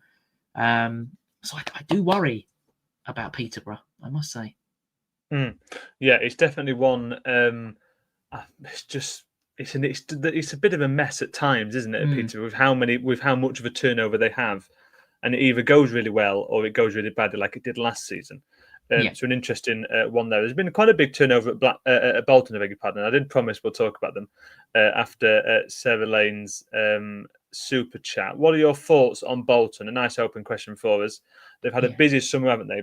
Moved on a lot of the more experienced, a lot of the older players, and they brought in a real slew of young quality, haven't they? Yeah, it's a bit of a different sort of window for Bolton, isn't it? Obviously, last year they were quite an experienced sort of squad, I think it's fair to say. But this summer is a very we're going to bring a lot of youth in. They have struggled at the start of the season, but if you look statistically at the table, which I know it's very early days, they should be higher than they are. By all accounts, they were very good against Stockport on the opening day and just couldn't find that finishing touch. Marcus Fors has come in on loan today. You keep him fit, you've got one of the best attackers in League One, I personally think. And Ryan are the owner of the Football Deck, obviously knows Ethan Harahan extremely well. One of the best holding midfielders 2 years ago, I think it's fair to say, in League One. Struggled a bit with discipline and attitude, definitely. I think it's fair to say, last season. But if you get him was ready going, for his move. Yeah, and you get him in the right frame of mind, you've got one of the best holding midfielders in League One. You had that next to Xavier Simmons, who was on loan at Wickham last season. So that's a really good midfield duo to protect the back line. So you've got Thierry Gale, Mason Burstow, Sam Dalby. Teddy Sharman-Lowe very well from his time at Doncaster last season. Very unlucky own goal at the weekend. Yeah. And then they got Ibrahim Sissoko and Kozia Dewberry. So going forward, I think Bolton are going to create so many chances. It's just whether they can finish them. And they're going to be hoping Mason Burstow and Marcus Fors can provide that finishing touch. And I do expect Bolton to be in the top 6 at the end of the season. I think Stephen Schumacher will be under pressure if they don't get top 6. It's a big investment at Bolton this summer. They've spent, if you go off transfer market, €2 million, and they've made, well, to be fair, they've made roughly the same through Aaron Collins and George Thomason, but £2 million, that when you've got a club that loses £6-7 million a year, them £2 million is quite a lot. Really pleased with Mason Burstow, one of the comments, that one from Ollie Barnes. Danny Andrew is one I wanted to pick up from the list that come through at 6 o'clock. Well over 500 games in his career. He brings so much experience, and moving to an Exeter team who aren't really short on experience, but you can't go wrong with a player like that, I don't think, even if it's not exclusively for what they do on the field, what they do in the dressing room and off field as well, I think makes a big difference. And that is always a smart signing for a team like Exeter, who we were expecting to be down towards the bottom end of the table. Then that is a good move. We are trying to cobble together something to talk about the League of Ireland. We've had some good questions, so thank you for those about the League of Ireland. And I, for one, and Sam as well, that is far from our speciality. So we're going to try and answer those questions properly for you by getting someone on to discuss that. Ethan Ennis, I spoke about moving to Fleetwood, a decent prospect there. Scott Banks, who's joined Blackpool, has gone to Bloomfield Road, coming from St. Pauli of the Bundesliga. A very random deadline day signing, that one, isn't it? Someone coming from Germany to League One, and it might be a bit of a culture shock for him heading out to Blackpool. Yeah, very different, but he's by a nice sunny beach, so that will be nice for him. The nice coastal sort of area. And one thing I will say that's just popped into one of our group chats is about Sheffield Wednesday. All of their incoming transfers are on the brink of collapse. All of them. Wow. So it gets. I don't know too much about the Andy Gittins, I think it is. Sheffield. I don't know too much about the Sheffield Wednesday situation. We try to keep up to date as much as we can. We've got James on in the second half of the show, who's a Swansea fan. Maybe he can light us, give some more light on the Sheffield Wednesday situation being on the Championship Lowdown. It's being from a football club that had an owner, not exactly like him, but an owner that very nearly run the club to bankruptcy and the brink of extinction. It's unacceptable, quite frankly, how billionaires, millionaires can go into a football club that is part of it, the community, that some people's livelihoods are their football club. And he's just gone in there and he's kind of just taken it all away from them because the fans didn't like him. And this is where the EFL, the FA, but I personally think there's too many football governing bodies. You've got the FA who look after the Premier League in England, and then you've got the EFL that look after the EFL. There should be one governing body that looks after the entirety of football. There's too many governing bodies. And someone needs to step in and grow a pair of balls at Sheffield Wednesday and kick him out. I don't know how you do it, but because of the legal restrictions and everything, but it's completely unacceptable in the modern day how one man can ruin a community and people's livelihoods because they don't like him. Yeah, it's horrible, really, isn't it? What's happened there? And I know they've had a lot of ins and outs, and it's just been that it feels like it's been constant teasing, hasn't it? That a deal and a takeover is going to happen, and then it's not going to happen. It's been really awful, and it's a situation no club deserves to be in, no club and no fans ever deserve to be in. So really just awful stuff. And obviously Sheffield Wednesday are one of our rivals in terms of Doncaster, and I've not met a Doncaster fan who has any sense who is happy about what's going on there, and no one should be happy about that happening because it could happen to any club, couldn't it? So really horrible stuff continuing at Sheffield Wednesday. A couple of deals for Fulham over the last hour or so. Kevin, who is my most exciting thing there, just so we can shout Kevin. 40 million euros, I beg your pardon. For him moving to Fulham and Chikwekwe a little bit more recently than that, 25 million for him. He's at the Fulham training ground. Those both coming from Fabrizio Romano. With a couple of deals there. They've been a bit late, last minute Larrys, haven't they, with their business?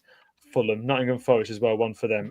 Javi Galan, that has been here we go by Fabrizio Romano, a permanent deal from Atletico Madrid. Any thoughts on Fulham in particular? They've had a bit of a nothing window, haven't they? Yeah, it's a shame because I highly rate Marco Silva as a coach. If they had a deeper squad last year, there's a very high possibility that they'd have got into Europe last year. I think that's my personal opinion. Tyreek George hasn't really proven too much in the Premier League, but Kevin is coming with quite a big reputation, shall we say, from Shakhtar. So, and it's a club record fee as well. So it's nice to see they've backed him in some sort of way, but I just wish Fulham went for it a little bit more. I just feel like they could have done more. There was a chance that Samu Chukwueze would also come in, so which adds to the depth of their front line, which is needed. And I firmly believe if they got another striker, along with all the wingers they're getting, it could be a European contention season for Fulham. But they still need a striker, and we've got 40 minutes for them to get a striker in. Yeah, so 40 minutes of the window and 10 minutes for us. And we're going to spend a good chunk of those 10 minutes talking about the League of Ireland. And John, It's great to have you on as at very late notice. So thanks for joining us to talk about all things League of Ireland. We've had lots of questions in the chat about them, and we're going to give you free rein really to answer the queries, because myself and Sam, it's not our bag at all. We've had a few questions about Cork City. We've had a lot about Josh Honoran, who's been linked obviously with Lincoln. What's your summaries of things today in terms of the League of Ireland? Hi lads, thanks very much for having me on. I've been honestly following deadline day all day, so it's nice to be able to give a bit of insight into it myself. So yeah, look, the big story is Josh Honoran. The League of Ireland transfer window actually closed a few weeks ago, so that's why we're not seeing much movement in terms of League of Ireland players, moving. But Josh Honoran, obviously League of Ireland players can still leave their clubs to transfer windows like England if they're still open. So yeah, it looks like Lincoln City are very much in the frame for Josh Honoran. They had a bid of £625,000, I think, rejected. It's obviously our friend Cornell, who a big regular on our podcast, is a huge Lincoln City fan. So I just think that's very funny how chances that such a big LOI fan from England, that it just happens to be his club, But that's kind of the main story. There's also potential frees. The window is open to free signings. So I think up until 11 o'clock or something tonight, League of Ireland clubs can bring in free signings. But to my knowledge, lads, it's all quiet there. The only real story seems to be Josh Honoran, who scored a terrific goal for Shamrock Rovers yesterday, by the way. So that's kind of the update for the moment. What do you think is going to happen with that? Obviously, there's not long left. If Lincoln do make that move, they brought in 3 players already today. Do you think it's going to happen? Personal opinion, and I have no inside sources or anything like that, but I think he'll actually stay because Shamrock Rovers now have a Conference League campaign to face. They got a somewhat favourable draw as well. Me and Jamie Daly covered it on the channel. I actually think he'll stay, and maybe get his move in January. Perhaps he'll, perform well now in the Conference League coming up, and potentially you could look at maybe a Championship club coming in. That's no disrespect to Lincoln. Lincoln are a great club, but my personal opinion, I think he'll stay. But who knows? I think Rovers, this is a fella in the prime of his career, and we've seen youngsters now, leave the League of Ireland for much greater fees than 625,000. So yeah, I don't really see Lincoln having the financial means, as you said, after making so much signings, to cough up what's going to be needed. But who knows? Look, it would be a great move for Honan. So either way, it's win-win for the League of Ireland, really. Yeah, I mean, Lincoln they've sold a lot of players this summer. Jovan Makama is one that springs to mind in terms of a player they've got a club record fee in for, so that they have the money to spend if they have enough money, I guess is the question, isn't it? And he's one that's sort of rumbled on. Lincoln are a club, I guess, to ask you finally, John, who a club have dipped into the League of Ireland a good chunk of time. Do you think a Lincoln, or do you think that's going to spread out, that more teams are going to be looking at the League of Ireland and going, oh, there's definitely players here we could be looking at? Yeah, for sure. The League of Ireland is on the rise from a fan's perspective. There's lots more people interested in it. And I think from a quality perspective as well. So especially big clubs like Shamrock Rovers, who are doing so well now at the moment in Europe and stuff. I don't see why more English clubs and clubs across the continent of Europe, etc., won't look at League of Ireland players. The one that springs to mind, which is why I wouldn't be too eager for Josh Honoran to go just yet, is Neil Ferrugia. He made the move to, I believe, a League One club. I should know the exact club, but I can't quite think of it. But he really didn't kick off at all there. So perhaps Josh Honoran is better off just staying put for a little while and hoping for an even bigger move. But listen, to just finalise and answer your question, yeah, I think definitely clubs can look to the League of Ireland market and see a lot of quality there. Fantastic. Well, thanks for hopping on, as we said, at such late notice, John, from the LOI Talk podcast. Thanks for coming on. It's a real pleasure, lads. Thanks for having me. I'll see you soon. Thank you. So hopefully that answers a lot of the questions we've had in the chat about the League of Ireland. Back in familiar territory for us, Sam, Wickham, Daniel Udo, he's seems to be going to Salford. Interesting one, a permanent deal as well, moving down to League Two. That one, a little bit of a surprise. Yeah, considering Wycombe's striking options at the moment and how they've started the season, I'm pretty surprised that they're just letting players, especially in the forward line, go.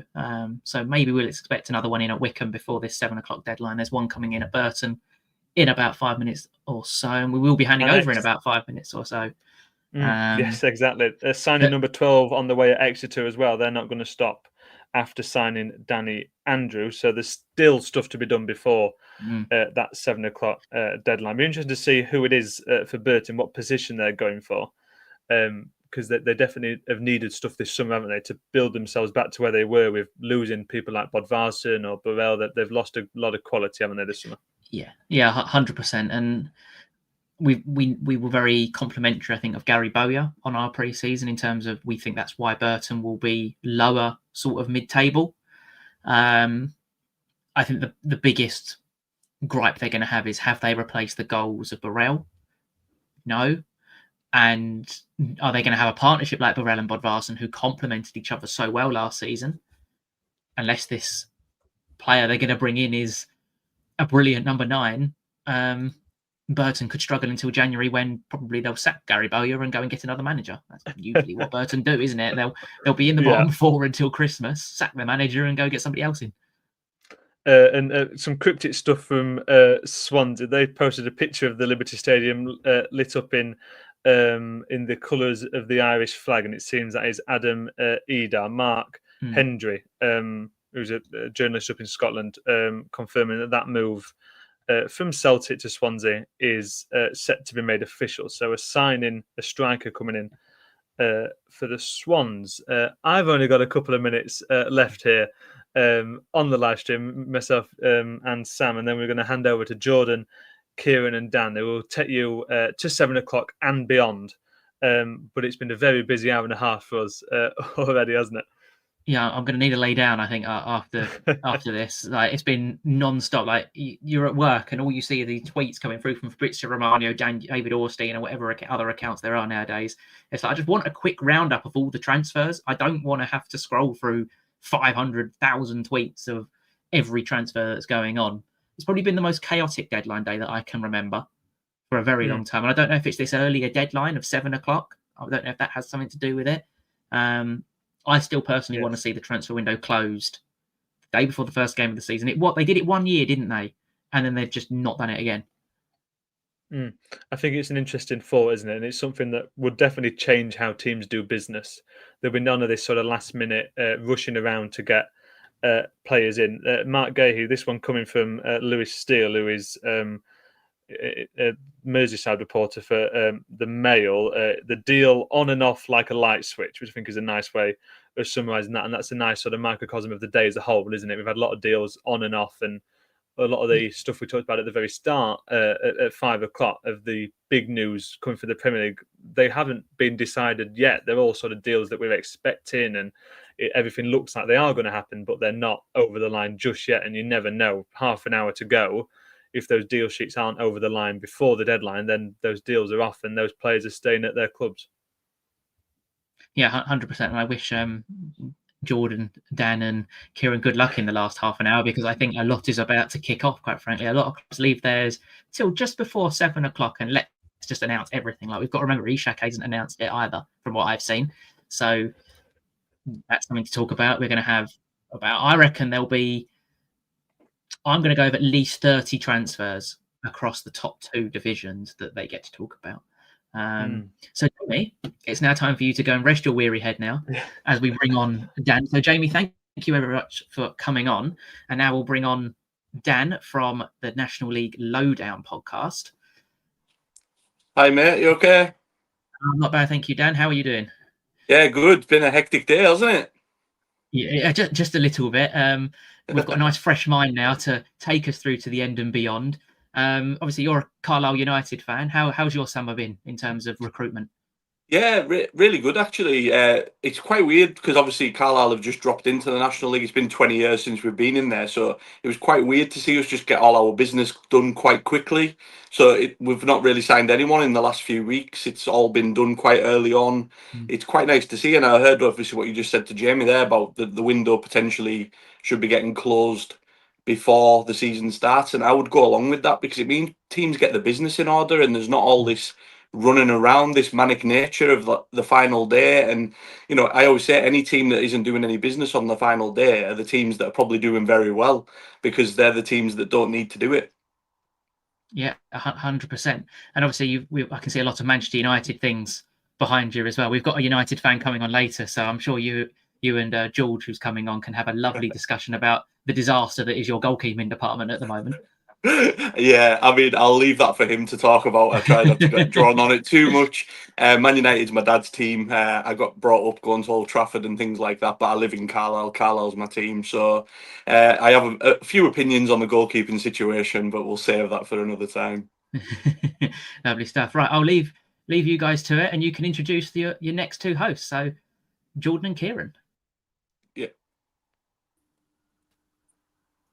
Oh, that was superb, may I add. Hi guys, welcome to the Transfer Deadline Live.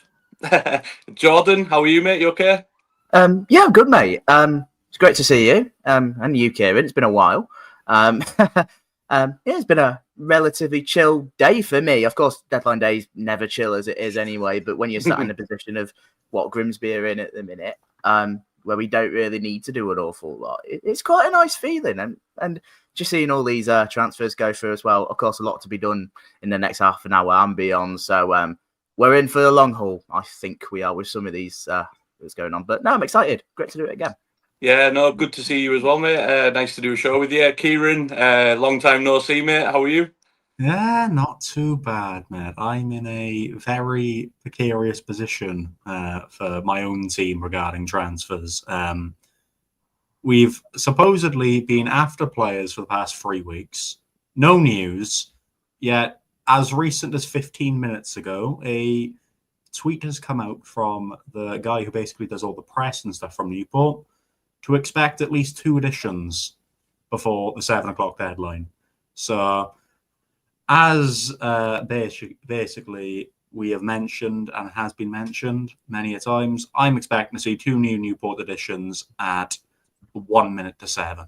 So we'll keep our eyes peeled. We'll keep our eyes peeled for 6:59. But yeah, no, I was just saying there to Sam when I joined in. I was just like, I think with Carlisle dropping into non-league, it's really made me appreciate getting your business done early. Like Carlisle just got all their business done early on. Regan Linney coming in, Josh Grant, Morgan Feeney. There was a lot of players came in early, and we're not rushing around on deadline day for a change. It actually made me appreciate it, as silly as that sounds. How much of an eye-opener has it been? Because obviously us spending time in non-league as well, we know full well. Yeah, it's been hectic. I would say that. I don't think National League Lowdown's produced as many podcasts as it has in the last few weeks, because we've had a game every Saturday, Tuesday, pretty much since the start of the season. It's been super busy, but like I say, a lot of the clubs do seem to have got the business done early. There hasn't been a great deal done today, but I have just seen a post put out recently that potentially Ollie Pearce might be on his way to Port Vale. So that could be one to watch out for in the next half an hour. 2-year deal. Obviously, the goals he scores is unbelievable in non-league, and I think he will do well at Port Vale. But it'd be a massive miss for York, and York potentially in a bit of trouble. They've obviously sacked the manager, brought in Maynard that was at Notts County, but they are generally looking like they're in a bit of trouble at the moment. Yeah, that's an interesting one. Just seen, obviously by the comment there, Wrexham have released George Evans. He'd still do a job at League Two, surely. Obviously, if anyone in the chat has any comments, they do appear on screen. Make sure to give your thoughts on your clubs or just some of the interesting transfers going on as we approach, let's be fair, the final 25 minutes of the deadline day. In news, this was being mentioned in the end of the last segment. Adam Ida has joined Swansea City from Celtic. I think that one's probably the least of anyone's surprise. Gillingham of League Two have signed Johnny Smith on a season-long loan from Wigan. I think that one's been kind of in the circle for the past few days. It's an interesting addition. I think for the first time in a good while, we're saying that Gillingham have quite a few attacking outlets to their team because, as we know in recent years, they've struggled to find the back of the net. So that's a good signing within itself. Yeah, I mean, I've just seen there as well, Rasmus Højlund confirmed to Napoli. Again, as a, my Premier League team's Man United, so as a part-time Man United fan, I would say that is a good move for him. I think he got a bit of a raw deal at United, to be honest. You could put anyone up for them, R9 could be up there. Cristiano Ronaldo struggled when he was there. Just the lack of chances. It wouldn't surprise me if he goes to Napoli and bangs them in Serie A this season. It's a league you know as well, doesn't it? Because obviously the Man United signed him from Italy. It was Atalanta, wasn't it? I think that's not him from. So maybe a year under Conte might do him the world of good if he can go there firing, score a few goals, and help win loads of games for Napoli and come back a better player. We'll have to see how he does. But I think it's a sensible move all around. I think for him and for United, I think it was one that needed to happen, really. Yeah, it's weird when he joined. Obviously, everyone was going, he's going to do really well. He's a budget Haaland in a way. Obviously, it hasn't quite worked out that way. But you've seen the likes of Scott McTominay move over to the Serie A, and he's in contention for a Ballon d'Or somehow. So if he can do it, let's be fair, anyone can. Within other news, Niall Huggins has joined Wycombe on loan from Premier League outfit Sunderland. It's a decent signing. I think he was always going to be backup, wasn't he? So it's nice to see him get a little bit of game time. And let's be fair, could we see Wycombe get towards those playoff positions again? I mean, they've not started that great, have they? So yeah. I think they needed recruitments, and that one is very. I think that one is a very good statement. He hasn't done too bad in the Championship himself, so going down to a league lower than that is very interesting. There's. I mean, Sarah was mentioning this earlier that I am quite literally sat here scrolling through Twitter. There are hundreds, if not thousands, of tweets regarding players who have moved clubs and all this stuff. And annoyingly, they've all come about an hour ago. So they would have all been covered up to now. Yeah, I mean, I said that all day. I've just been scrolling through Fabrizio Romano, David Ornstein, finding out what's going on. But obviously, they're both just repeating each other, aren't they? So you end up scrolling through double the amount you actually need to. You go through double the amount, but then, I'm sat here and Sambi Lokonga has left. This was 2 hours ago. That would have been semi-relevant. There's a load of transfers that are mega old, but they're quite big deals in a way. Yeah, I mean, I was talking about the transfer window this summer, and there seems to be a lot of players that have gone for what I would call inflated prices. There's some that I've really questioned. I feel like Wissa to Newcastle for 55 million. I think he's 29 years old. He's got 1 year left on his deal. That just feels like a big overpayment, in my opinion. But maybe you guys have got a different view on that. I'm not sure. Who was the other striker they bought? They bought some German fella, didn't they? They played. Yeah, from Stuttgart for 7 million. Was that 75 million euros? I think it's something around that, isn't it? I mean, yeah, I think they certainly needed a striker. I mean, they've got him, and it sounds like they're going to get Vissa. Obviously, with Isak, looking like he's on his way to Liverpool. But I think I'll be honest. When the news came up, no disrespect to him, I've never heard of him. It was just sort of one of those that just sort of popped up out of nowhere. But look, he may be good, he may be not. I think it's certainly a risk with the money we spend. But I totally agree with you with the. It just feels like it's just going to keep going up every year. I feel this isn't just a one-time thing. Thanks. I think the Newcastle panicking, which is an element of that. Maybe I don't know. Big thanks to Sarah, by the way, for the £5 donation on Super Chat. Much appreciated. We've just seen that Eric Ten Hag, of course, after 2 Bundesliga games, has been dismissed of his duties, which is, to be honest with you, one of the shorter managerial spells in recent memory. Supposedly, he's fired back at Leverkusen. Can I claim something? Go on. Ten Hag has been sacked today. Ole Gunnar Solskjaer was sacked the other day. So is Jose Mourinho. Grimsby Town beat Man United the other day, and it's a shame that Ruben Amorim haven't gone yet either. Can I claim Grimsby Reaper on that? Sure, go for him. I feel like there had to be a catalyst for it somewhere. So yeah, Grimsby could be. So It's good the enough for me. exact statement that Ten Hag has said, unfortunately, the management was just not willing to grant me the time and trust I needed, which I deeply regret. I feel this was never a relationship based on mutual trust. That's just some of the part of the statement. And what he did at Man United, right, he has been given plenty of time to bring in so many players he's worked with before. Don't get me wrong, in terms of how Amarin started, he didn't actually start off that bad. Couple of trophies here and there, nothing major, but yeah, very underwhelming. And evidently, it's kind of worked out the same with Leverkusen.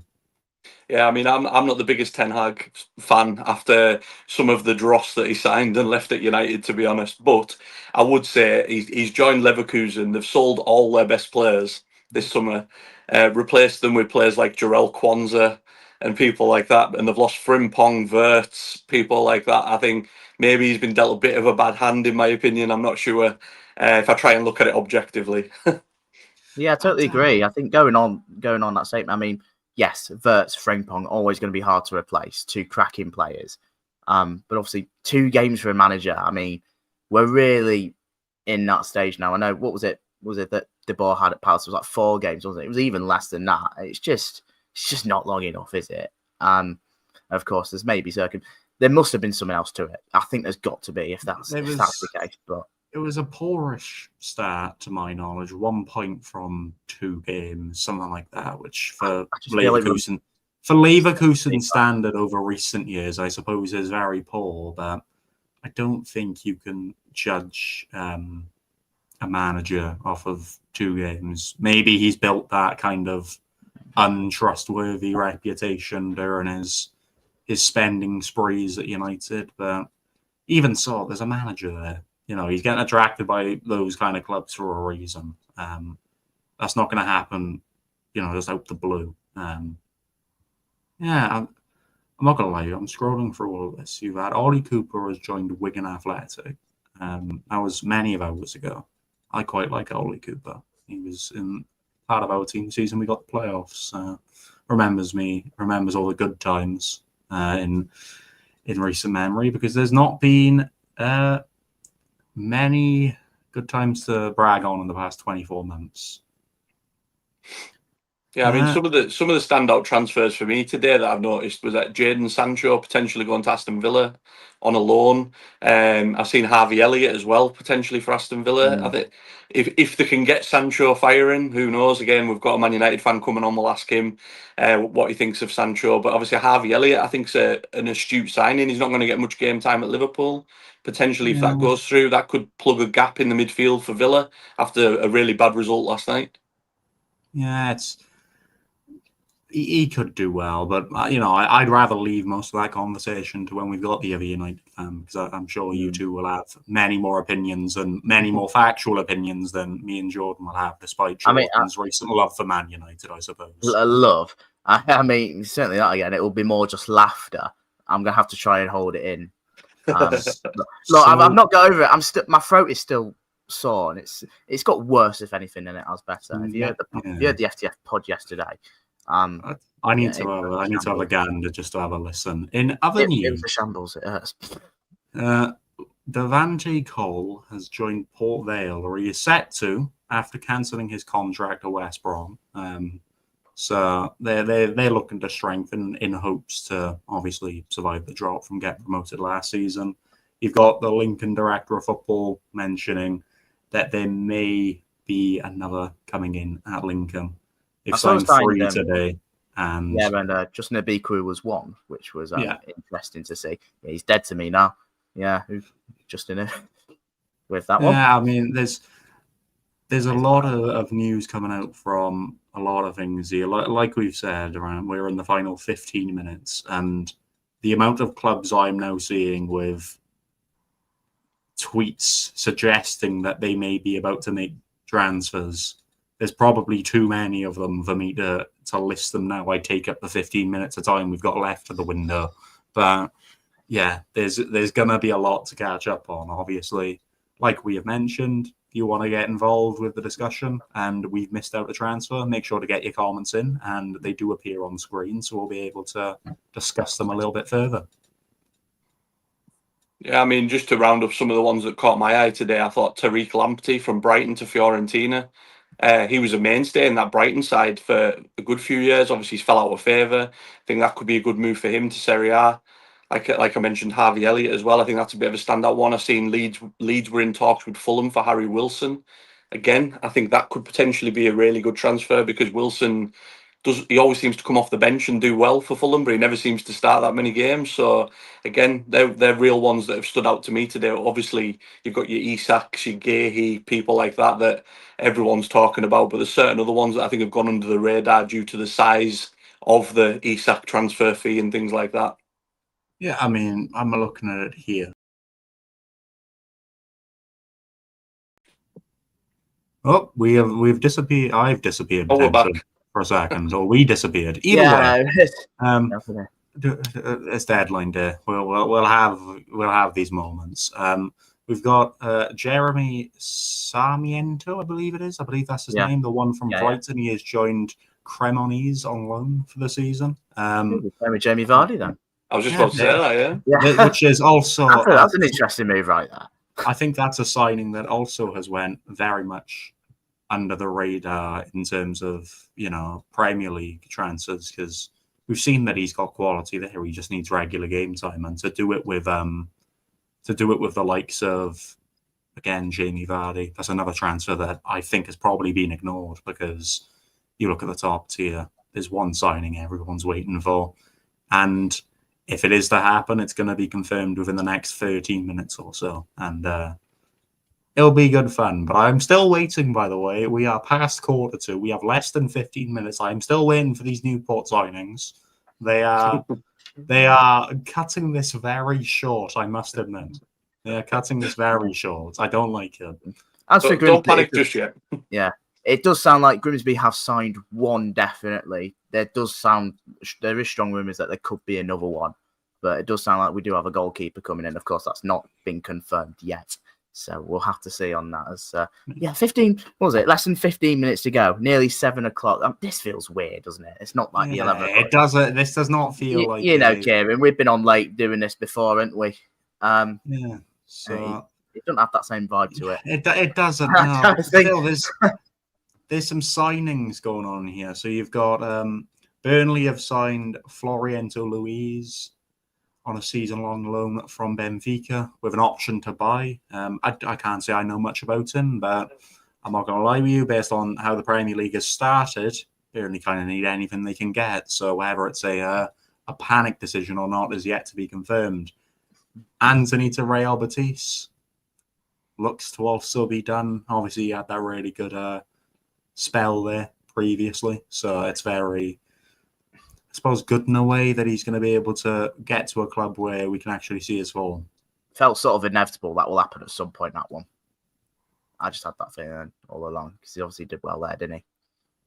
Yeah, I think that they were kind of just arguing over money, really. I think in the end, it's come to pass because he done so well there, like you say. And I've just thought there as well. Obviously, we're saying about the deadline closing at 7, but sometimes clubs can get special dispensation, get sheets filled in, and it can go past the deadline if they've got certain bits done, sign other bits of paperwork, and it still can go through afterwards. So it wouldn't surprise me if there's some that haven't gone through by 7, but we're still getting them announced at 10 to 9, things like that. I remember that happening years back with Berbatov to Man United. It was meant to be 11 o'clock. I think it got announced at 1 a.m. in the morning. Just certain ones like that, because like I say, the paperwork is there to be filled in if they think they can get it done, but it just needs that extra push. So long as that deal sheet is in by the deadline, obviously all of the media and all of that stuff can take place afterwards, which is, I suppose, a good bit of the reason that we are on past the deadline, because you would imagine there will be deals going on later on. And that now worries me, that we've got 2 players sorted, but we're going to spend the next 2.5 hours doing media, or 1.5 hours actually, because I think, if I'm not mistaken, the latest we can go in terms of players coming to and fro is 9 o'clock in terms of all of this getting finalised and all that stuff. We're doing 2 hours after the deadline. But League Two news, we've got a Harrogate Town signing on the way, which is going to be interesting. Obviously, they're going into, I don't know, their bazillionth season in this division. So it'll be very interesting to see who they bring in and what kind of profile of player they've been able to attract.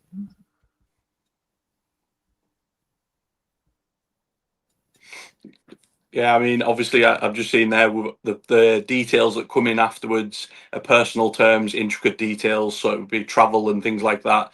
But obviously, the actual signing has to happen. The contract has to be signed, and obviously, it's just like a registration request. But the media, to be fair, I always think you could just do it tomorrow, you know. Like, but obviously, you know what football teams are like these days. It's all in the media, isn't it? So they'll want a special welcome video holding up the shirt. They want it all to go all simultaneously together, don't they? Yeah, I suppose. Yeah. This is the thing. You want to be able to do that within. You know, you want to be able to have that all out by a certain time for the sake of algorithm and all that stuff and how social media works. But we did mention George Evans. Obviously, had left Wrexham. He has joined Burton Albion on a 1-year deal. This was announced about 20 minutes ago. Seems like a pretty smart addition. That's a very smart addition in my eyes. I think that, you know, he's got that experience. He's got that. Whether Burton will be aiming for, whether they'll be able to realistically get promotion is a different question. But they have got that player there who knows how to do it. So just off the basis of having a stable season, that's a very, very smart signing. To my knowledge, Burton have, I think it's 2 loan spots remaining within that 5. So potentially there's the there's the chance there that they could have a few more in. We know how many signings Burton like to make usually, so it's going to be very interesting to see if they're able to get that kind of stuff done. Yeah, absolutely. I saw they signed Alex Hartridge earlier, wasn't it? Again, So, yeah, pretty smart addition. And there was one clip that was shared. I think when Hartridge was doing his interview, I think it was like a news sign, just sort of trying to, right, okay, he's filming the interview. He's like, right, okay, quick, no, don't see me. That was well done that. Well done there. That's your typical deadline day right there. The stuff. We absolutely love deadline day. Again, listen, we had this talk about whether deadline day should be the day before the season starts or it should be before the first game of the season. If we're going to do a deadline day during the season, I do not want the deadline being 7 o'clock. It is not right. I want to be awake until 12 p.m.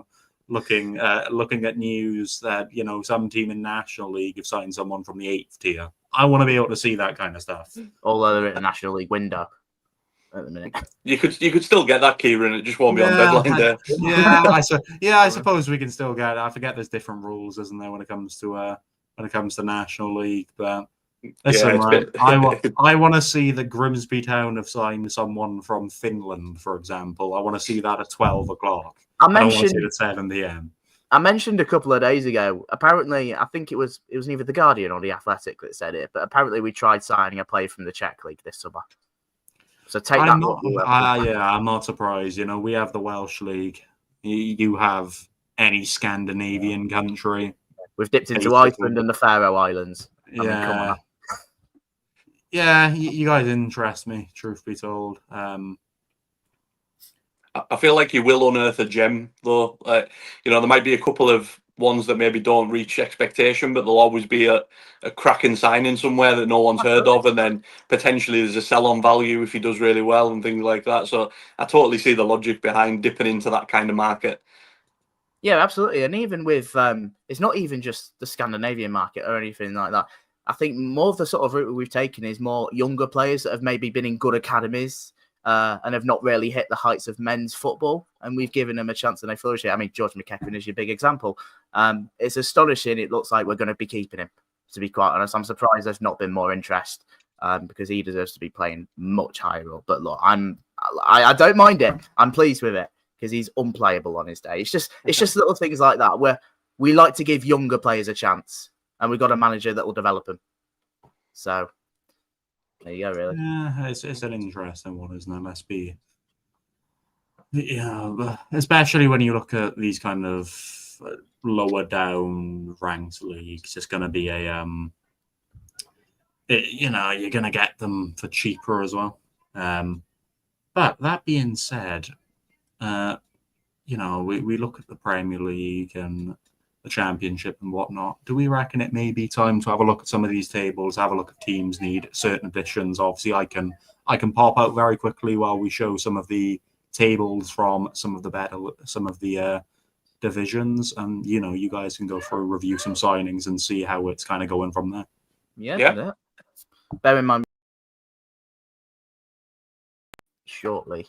There we go. Right, the Premier League. Let's have a look at this then. Yeah, I mean, Liverpool, I don't think there's really much to say, really, with the money they've spent. Yeah, I mean, I did post a comment into Sam earlier and just said, like, if they don't win the league this year, it feels like a massive failure with the amount of money that they've spent. And the transfer window itself is probably the best transfer window I think I've seen in a long time in terms of bringing people in. They've pretty much covered every base, spent an absolute fortune. If they don't win the league, I feel like people won't be happy in the Liverpool camp.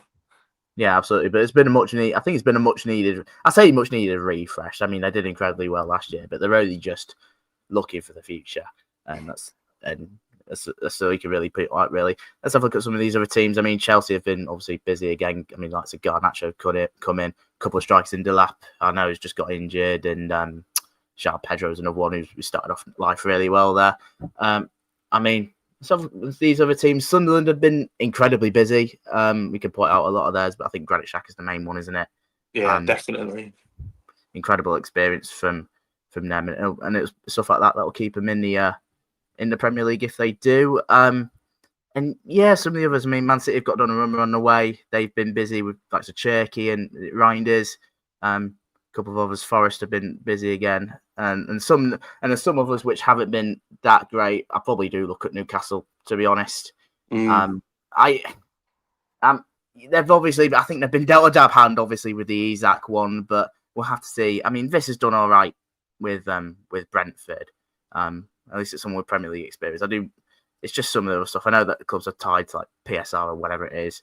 Villa have sort of had that problem, but they've got a couple of additions on the way with Sancho, and I really like the Harvey Elliott signing, actually. Yeah. So any others that maybe catch your eye from? I mean, for me, I worry a little bit for Brentford. Just in general, that lost Wissa, lost Mbuemo, lost Norgard, lost the keeper, lost the manager. They've replaced him with Keith Andrews, who obviously I remember as a player, MK Dons, Blackburn, but largely inexperienced as a manager. Big risk. Had a bit of a shaky start to the season. I do worry for them a little bit, I think, in terms of just the season in general, and Wolves as well, losing Cunha. I mean, if they can keep Strand Larson, I know Jamie and Sam talked about that earlier, but that's a big win for them if they can keep him. If they lose him, then I think they're in trouble as well. Yeah, absolutely. I mean, we'll get George on in a minute as we talk about Man United, so I won't touch on them too much. I mean, I've not really seen much at West Ham either. Truth be told, I mean, Hermansen I've not been sold on, and I certainly haven't, considering his first few performances. And just a couple of other additions like that, but not really. I think keeping Lucas Paqueta is a big deal for West Ham, because Villa apparently wanted him, and that was his celebration yesterday when he kissed the badge in front of the fans, and it was kind of a bit of a "I'm staying, don't worry" kind of thing. Because I think he's quality, and I think obviously he's had his off the field issues, but I think if he can get a regular run in the team, he'll be integral in West Ham having a decent season, I would say, because they've had a bit of a shaky start. Yeah, to go with the kids, it was a cold celebration because it wasn't just kissing the badge. He sort of did like a little phone thing. It sort of I like that. That was cool. I mean, we've got the Championship table up there. Middlesbrough have obviously started well under life with Rob Edwards. There's a few additions for them. Ipswich have been very busy. They've been very busy today with outgoings. I'm not sure it's really made much of an impression with my Ipswich supporting mate, who's not impressed. Sheffield United rooted to the bottom with 0 points, a complete change of direction from them. I still debate if it's the correct one. Obviously, Sellers from going on to Ruben Sellers for Chris Wilder. I think it was always going to have that element of risk to it. And even Sheffield Wednesday are above them at the minute and have picked up more points than them, considering all the troubles that they've had quite recently.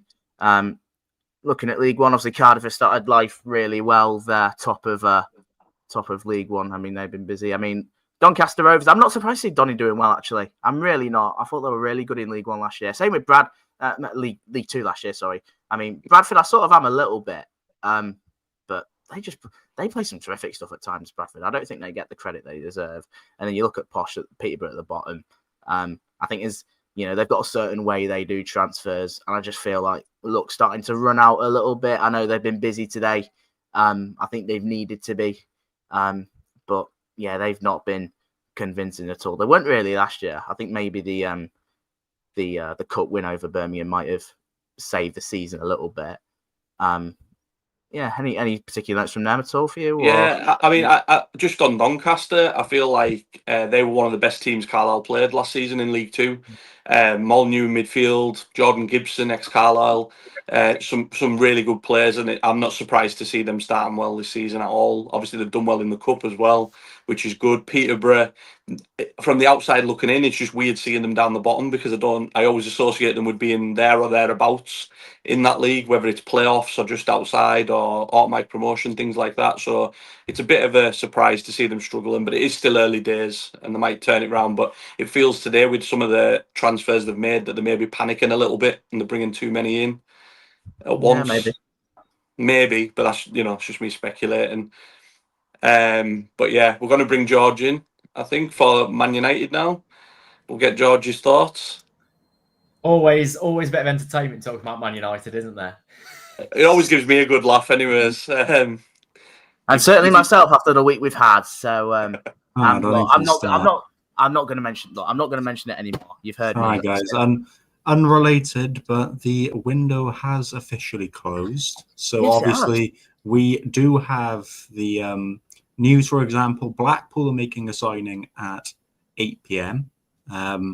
Obviously, like we have mentioned, we kind of have 2 hours now, if there's any paperwork that has gone over, to kind of see if there's any new additions and any new arrivals. But that being said, I think it's time for you guys to have a little emotional therapy session talking Man United, because I think this one's much needed.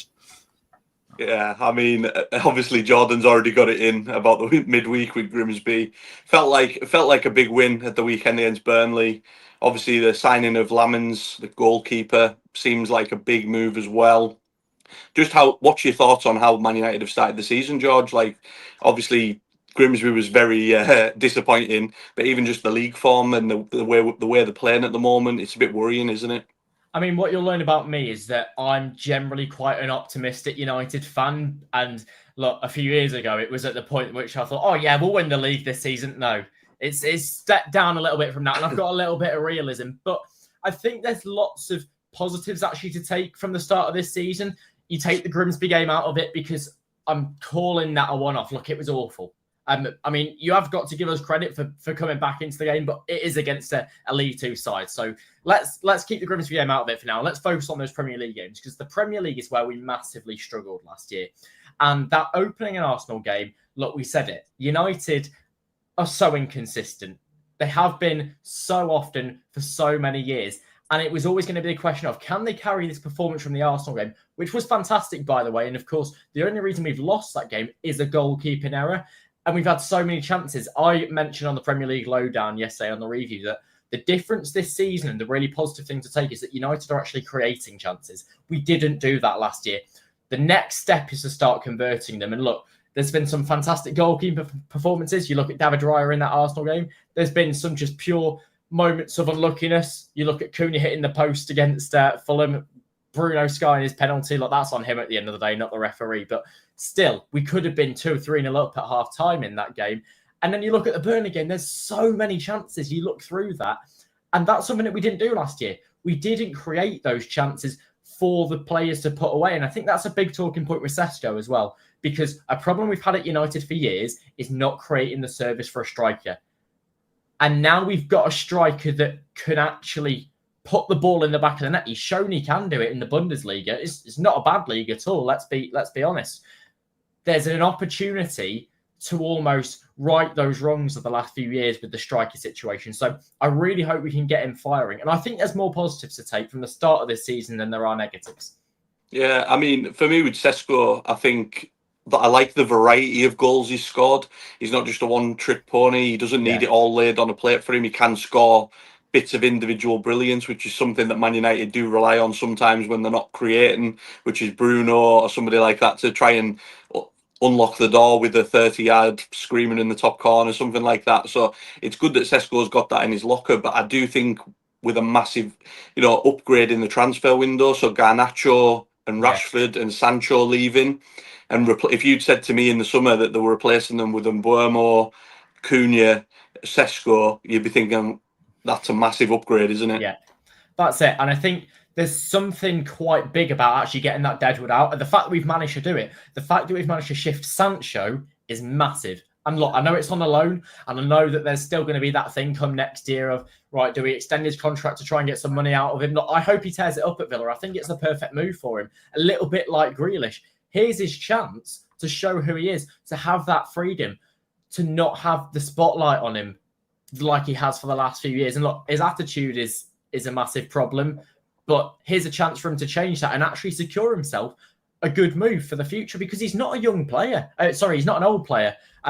He's still got quite a few years left in him. Rashford's obviously gone to Barcelona, and we'll see what happens with that. The fact that Anthony's gone on a permanent is massive. The fact that we've actually managed to shift the Deadwood, though, which we've not managed to do over the past few years, and the fact that Amorim's in charge, and he said, right, I'm not having these players from the start of the window. We knew this from May, June time, that he said, no, we're not having any of this rubbish. I'm not reintegrating them like Ten Hag did with Sancho. We're getting them out and we're doing something new. And that's massive, because the problems at United come from the top, from the Glazers. It trickles down. We see it in the attitudes of the players. We need something in that attitude to change. And Amorim, fair play to him, is trying to do that with the approach that he's taken. So I'm really pleased with that. And look, we've brought in some fantastic players as well. So lots of exciting things to come, I think. Yeah, it's obviously, again, a massive positive getting rid of the Deadwood, like you say, because that's something United have just never done since Sir Alex Ferguson retired. They've been stuck with people from previous regimes. I mean, I would still argue you've still got potentially Luke Shaw, people like that if he's fit, great, but he just can't be relied on because he can't stay fit. So he's probably one of the last ones now of the previous regimes that you'd maybe say you would move on. I've just seen there that Harry Amas has gone to Sheffield Wednesday. I'm assuming that's on a loan. That's a good deal. That's a really good deal for him, I think, because he obviously played the back end of last season for United, and I think he did impress, but he looked a little bit, I don't know, on the light side. He was getting shrugged off the ball quite easily. So obviously that's a big move for him. So it's good that Amorim's dipping into the youth and taking interest. And, that's a lot what like Sir Alex Ferguson did, obviously. Yeah, I think there's something about using that youth, which we've seen from him. There's such a hype about United's youth. I mean, there has been for years, but at the moment, it seems like we've really got something. I'm thinking back to 10 years ago in that Van Gaal era where we had some fantastic players coming through, and some didn't quite materialise. But then you look at Rashford and Lingard, and we got some great years out of them. And you've got players in that academy now. I mean, Chido Obi, for one, I know we signed him from Arsenal, but he looks like a player who could and very much has the potential to tear it up. And the one thing that I would have liked to see is him go on loan to a Championship side, even a League One side, just to toughen him up a little bit, because he's got the build in terms of the pace and the height of him. But if he can get some strength about him in a proper physical league like one of those EFL ones, then that could just give him that cutting edge in the Premier League games when he makes a few appearances. He's looked good in them for a 17-year-old striker, but he definitely needs to step up a level, and we're not expecting him to be the level of a Premier League striker because he's so young. But if he's going to realise his potential, then if we can have that early, that would be fantastic. So I would have loved to see him potentially go out on a loan. But the fact that Amas is gone, the fact that a couple other players from the academy that are pretty hyped is positives as well. So yeah, I'm liking what I'm seeing in terms of the way that we've gone about things. It's not perfect. It's not been with United for years. but it's an improvement. And I think that's what we've got to focus on. It's not going to be perfect with the regime that we've got, but it's an improvement. That's the key thing. Yeah, I mean, I agree. I think that obviously with United, the expectations there. So obviously they brought Lamans in, the goalkeeper, young keeper. In my opinion, probably can't be any worse than what Onana's been. Bayinder's a little bit better than Onana, but even still, it's still a bit shaky. Obviously, it's a lot of pressure on young shoulders. How do you think he's going to do? I'm really excited. And do you know what? When I saw the stuff this morning about Martinez coming out, obviously it came out a bit yesterday, but then this morning it looked like, oh, hang on, this is actually going to happen. And do you know what? I wanted Martinez because I think I said this yesterday on the Premier League Lowdown. To be a Man United goalkeeper, you've got to have some balls. And Martinez has got some. He's got that character about him that doesn't care what people think. He can be on the big stage. He's done it for Argentina in the World Cup. He's gone in front of the Stretford and done whatever he did when Bruno skied a penalty against Aston Villa a few years ago. He's that big game mentality, and he's the player that if he's not on your team, you absolutely hate. But if he's on your team, a little bit like Bruno, is a really good thing to have.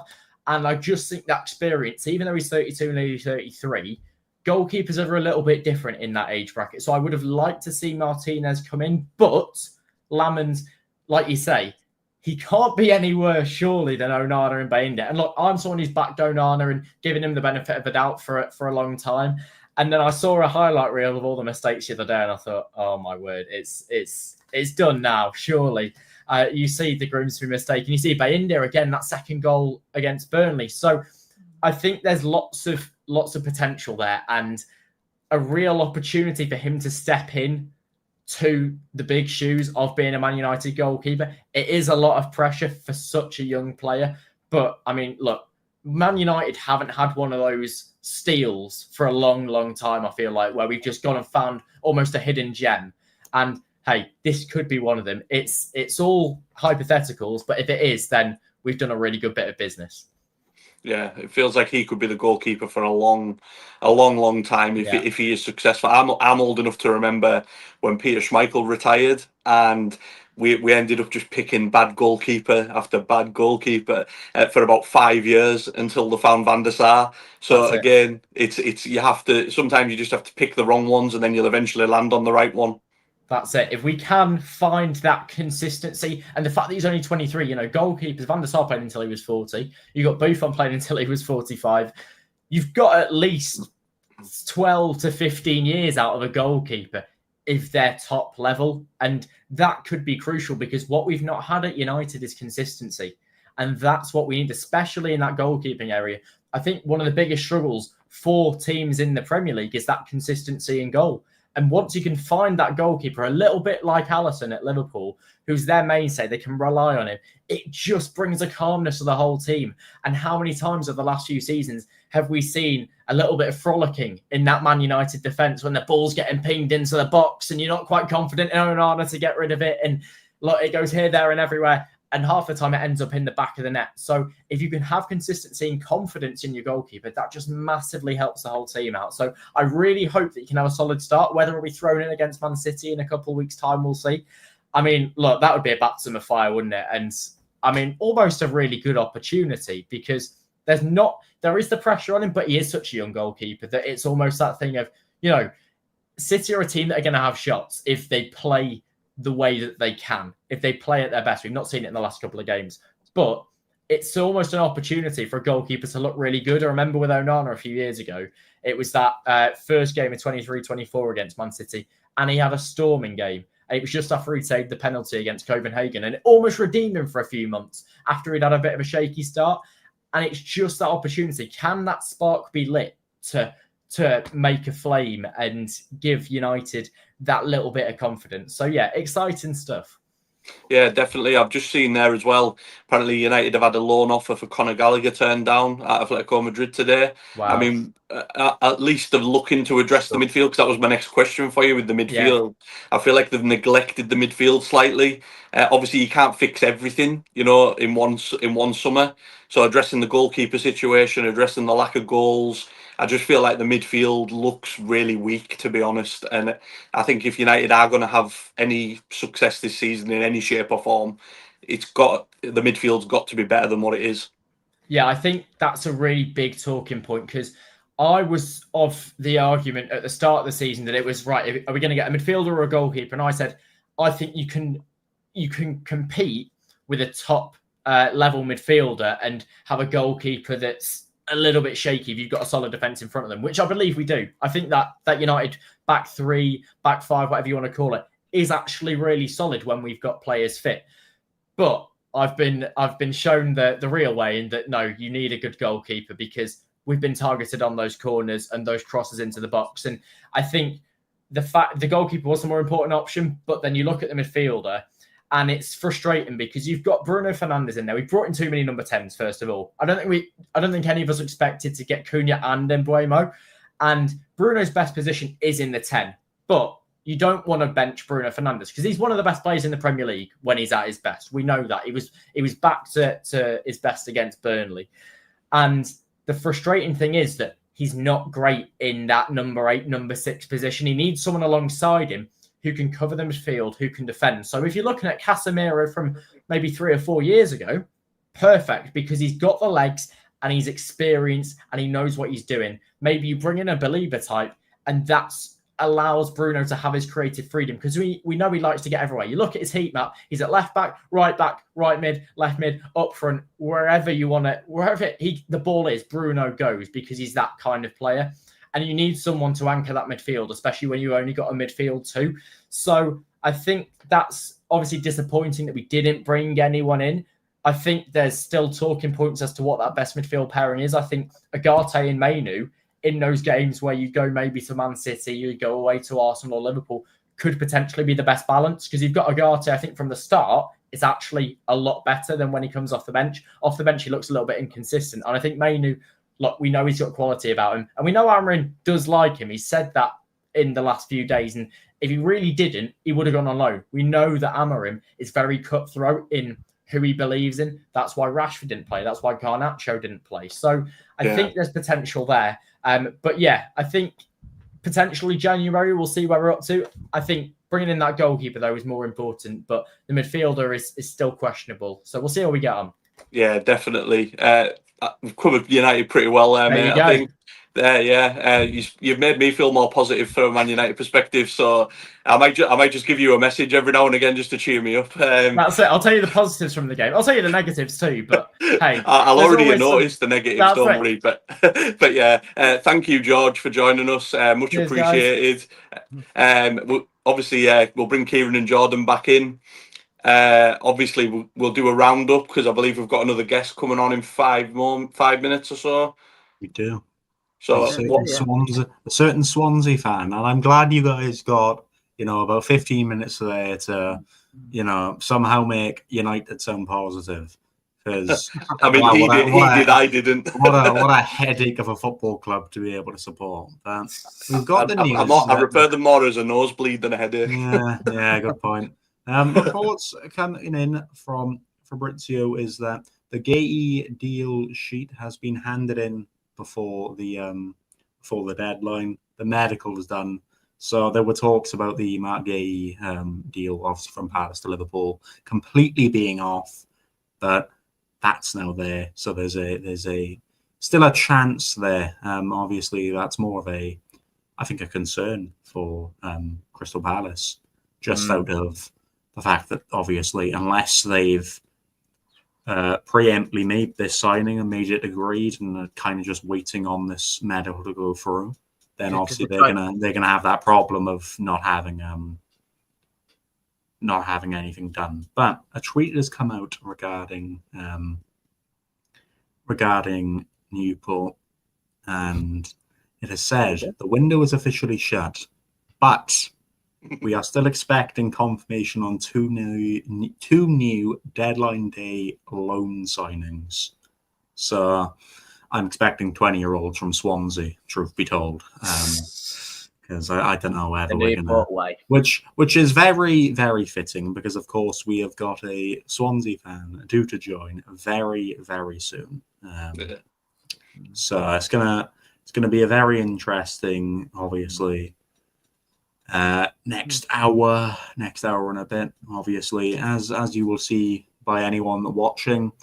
At the bottom, despite the window being shut, we still have, let's just call it an hour and 40 minutes, 4 signings to be made. So if you've seen anything happen from your club, or you want to give a review of how you believe your transfer window has gone or your deadline day has gone, more to the point, then make sure to chuck your comments in. And like we said, we'll be able to see them on screen and we'll be able to discuss them a little bit further. Yeah, I mean, I've just seen quickly there, Port Vale have announced Ollie Pearce from York City. Yeah, That's a massive, massive signing for them. Obviously, It top is. scorer in the National League last season. He's already scored this season as well. York have had a tough start, sacked the manager, like I mentioned earlier, but Ollie Pearce, he will absolutely rip it up. I think he will do really well. That's a big signing. yeah, fully. Gillingham have made fully another agree with edition. Gillingham have made another edition. Literally just said there, obviously, about Smith signing for Gillingham, that they've also signed Gareth McCleary on a 1-year deal. That was confirmed 3 minutes ago. Wow. It's about 5 minutes ago, actually. McCleary.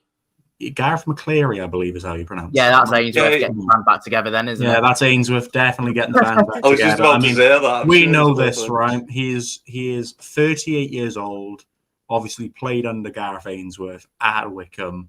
So the deal is until the end of the season with an option of an extra 12 months come the end of the season. And there's many stats on the screen there.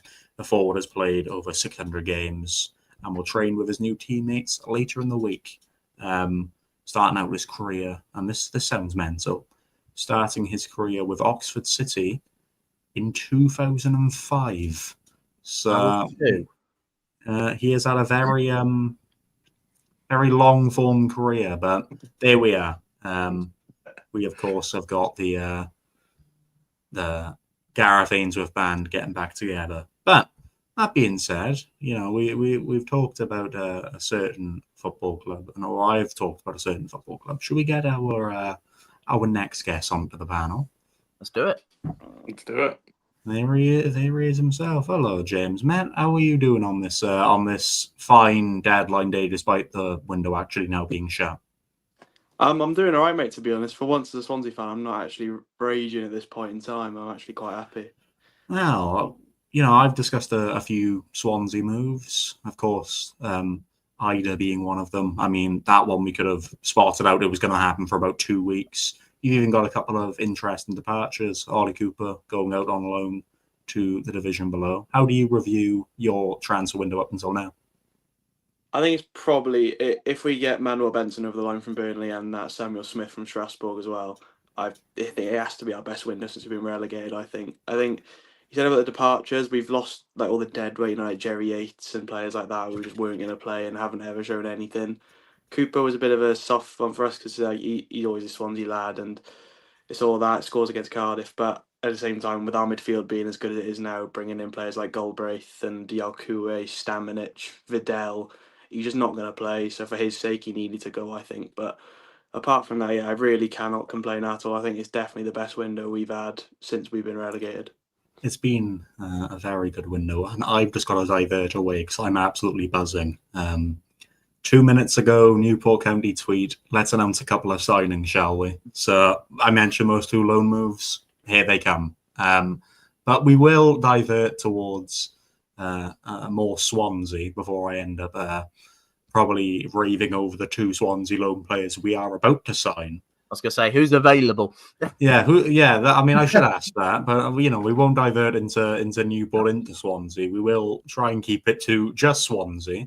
Obviously, start of the season, James hasn't been too bad, but you kind of put the fixtures to results. But given the signings you've made, how do you see the rest of the season potentially panning out for you? I think it's exciting times. I think my main sort of worry is it's with Sheehan, obviously. It's just a massive unknown. But I think with the way we started the season, if you said, I think it was on paper the second hardest start in the league before the season had started.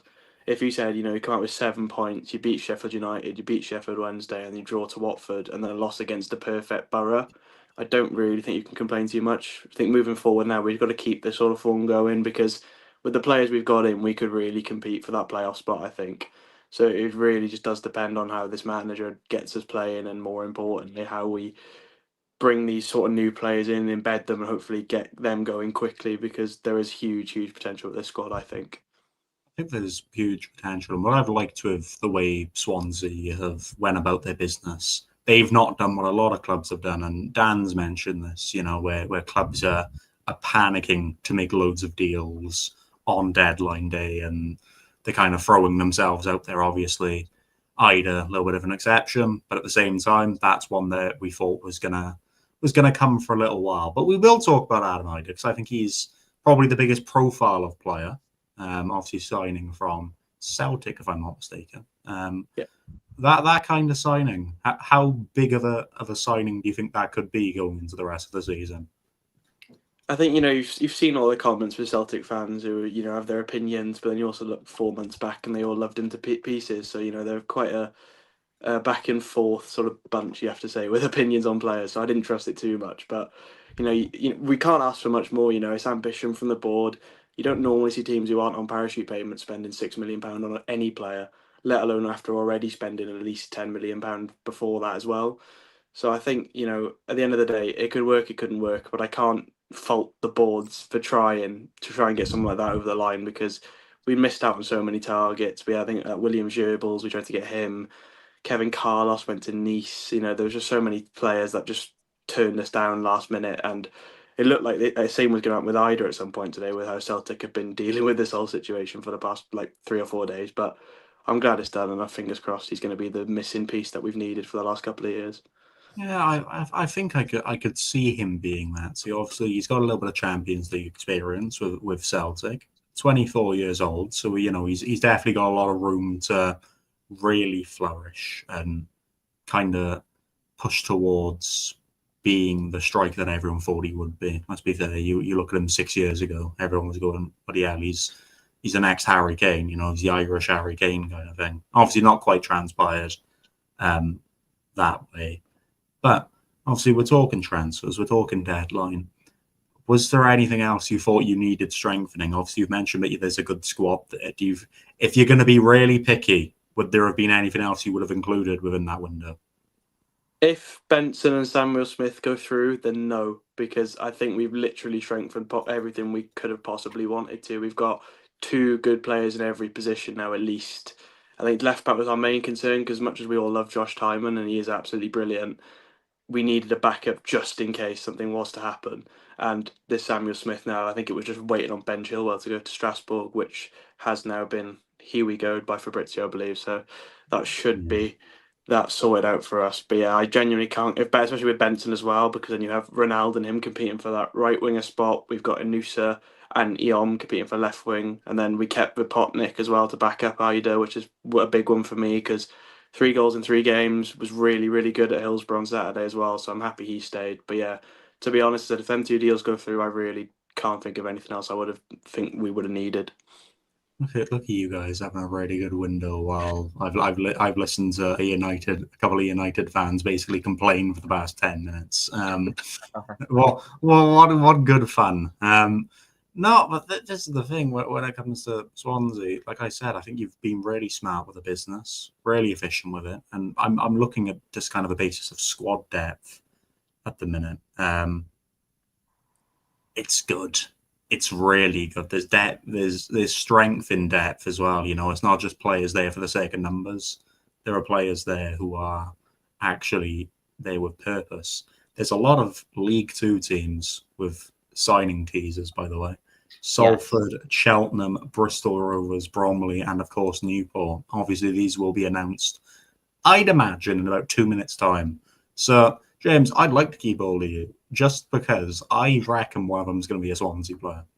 And how it's going to work. I'm going to throw loads of questions at you about said Swansea player. I don't know if we've got anyone to give you. I'm trying to think of who it could be if it was from us, because we loaned out, Cottrell went to Bristol Rovers earlier, and he was the main one I thought would go back to League Two. Colm Green have already gone to Scotland. So we've already got Ben Lloyd off you. So yeah. By the way, decent little footballer. He'll be within the mix of your team within the next few years, I'd imagine. He's a, we talked about earlier, OB at United needing to get a loan move for the sake of experiencing physical football. He needs him. He's a very, very weak player. So I think a year in League Two, even though I think his loan's only until January, if I'm not mistaken.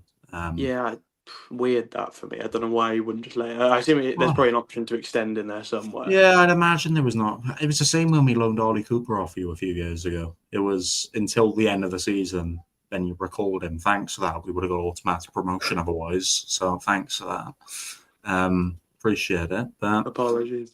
Yeah, I don't think I can blame you for it. Aston Villa have submitted a deal sheet for their attempt to sign Harvey Elliott. Obviously, we've heard of that one many a times. Hamburg appear to have teased the signing of Fabio Vieira from Arsenal. Oh, you remember him a few years ago?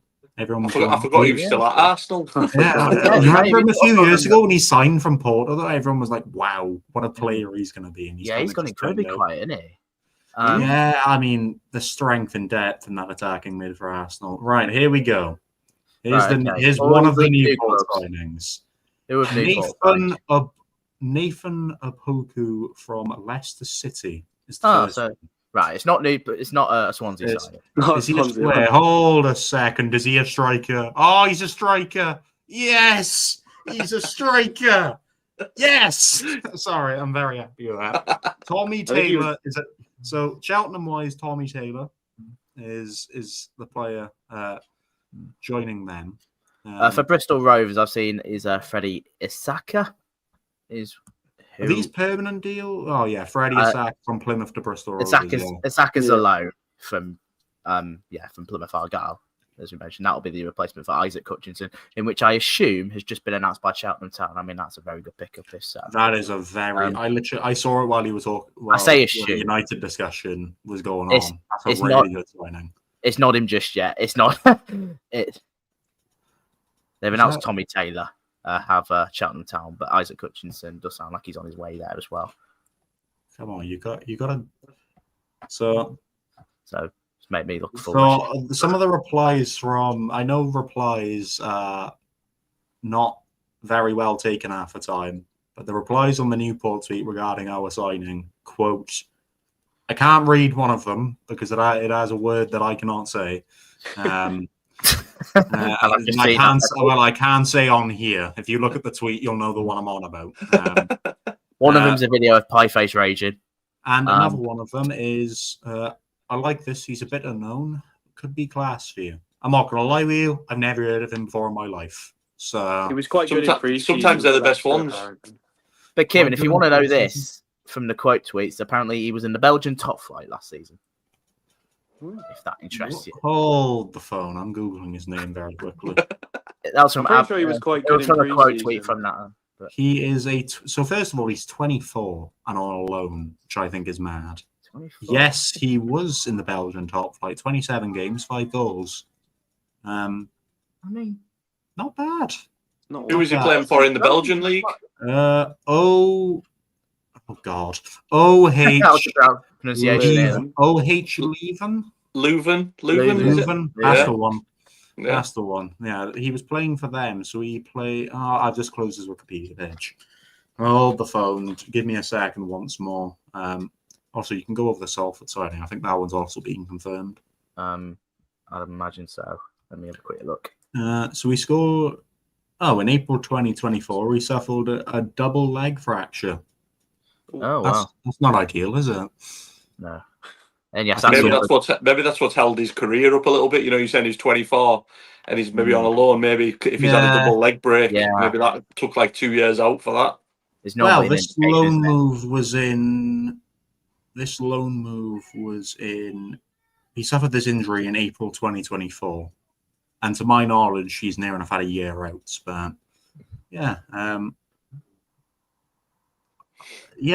that's an interesting signing. I'm waiting on the second one. I've just seen there, League Two side Bromley have announced Kyle Samuel from Manchester City on a season-long loan, central defender. That could be a good signing. As is their already strong defence.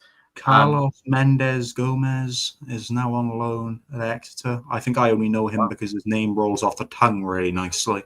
I must admit. It is a great name, isn't it, as well? It was top notch for Morecambe a few years ago. I won't remind you, Kieran. Thanks for that. Yeah, and of course, Salford City as well. They've confirmed the signing of Dan Udo on a permanent deal from Wycombe Wanderers. It's a pretty smart transfer. I've only just realised this guy played in the Baller League. Apparently, Nathan Opoku apparently played in the Baller League. I'm trying to see if he actually did. Hold on. Baller League while at Leicester. Well, this is just off of chats that I'm seeing on like a Newport chat, and the one comment is we've signed a player from the Baller League, but I can't see anything mentioning on his Wikipedia page about the Baller League. I don't know. Maybe. No. Started his youth career in America by the looks of it. He's had an interesting career from the sounds of things. Yeah, this is a very interesting. This is a very interesting footballer, I must admit. I'm trying to see if he has. He sounds like a bit of a journeyman for a 24-year-old. Yeah, I'm gonna search it up. I'm gonna search a Baller League and see if there's photos of him. Will this affect your judgment on him if he's played in the Baller League? He's played in the Baller League.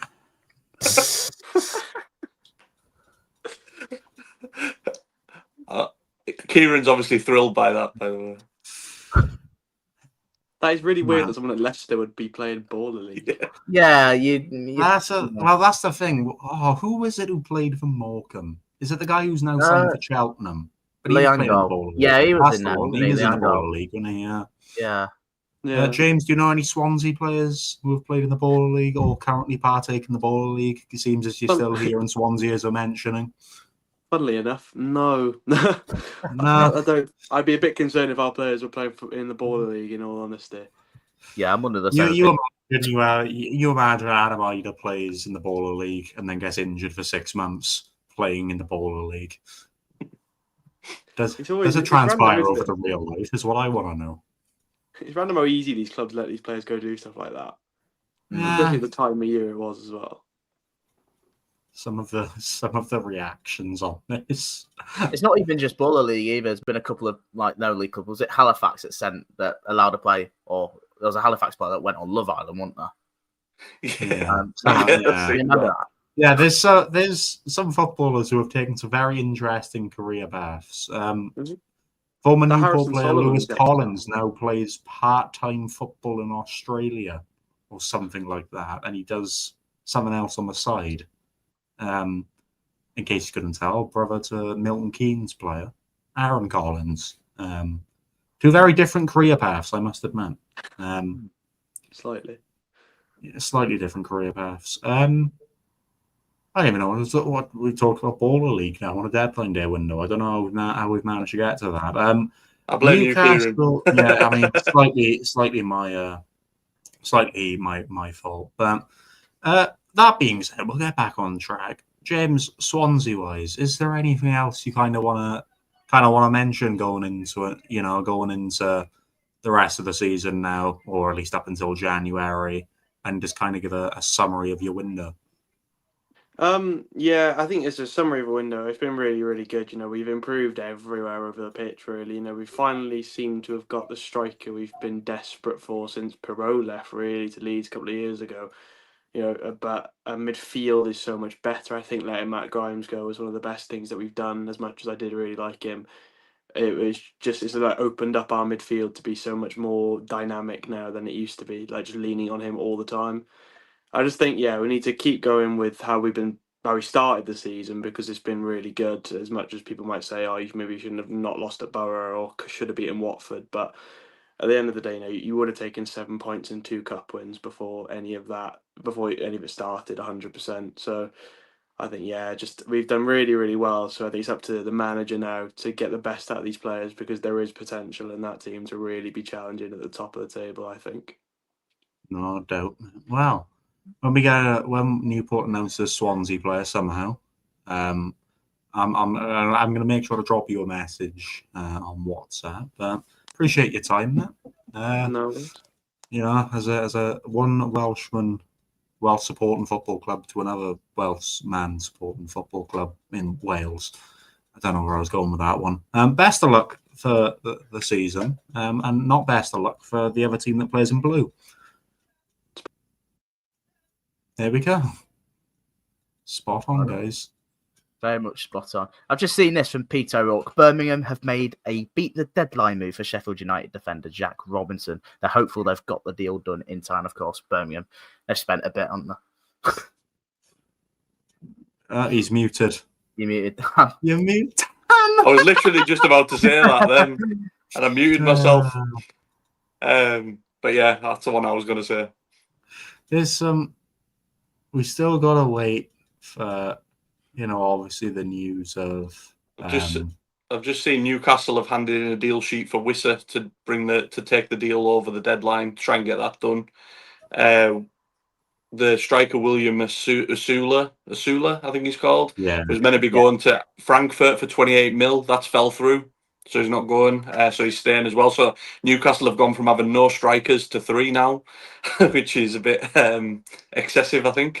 Yeah, I mean, excessive is one word, but I think the other way of putting it is, can you replace a striker with the quality of Isak? And no disrespect to the likes of Wissa, he's nowhere near the quality. Obviously they're different kind of players, I suppose. You maybe argue Wissa's a little bit more, a little bit more dribbling based, I suppose. But even then, Isak's elite at it. So I don't think you can compare one and the other. I think what they really needed, especially being a Champions League outfit, was a big profile striker. I don't really know what's out there that would have been available within their reach. We know their story of the transfer window where they've went for players and they've gone to other clubs. Ekitike is just one of the examples. But it's going to be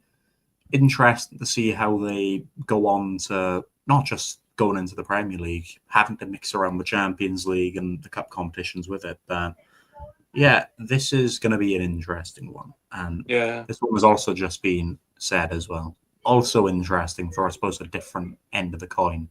Dele Alli has supposedly had a mutual termination of his contract with Como.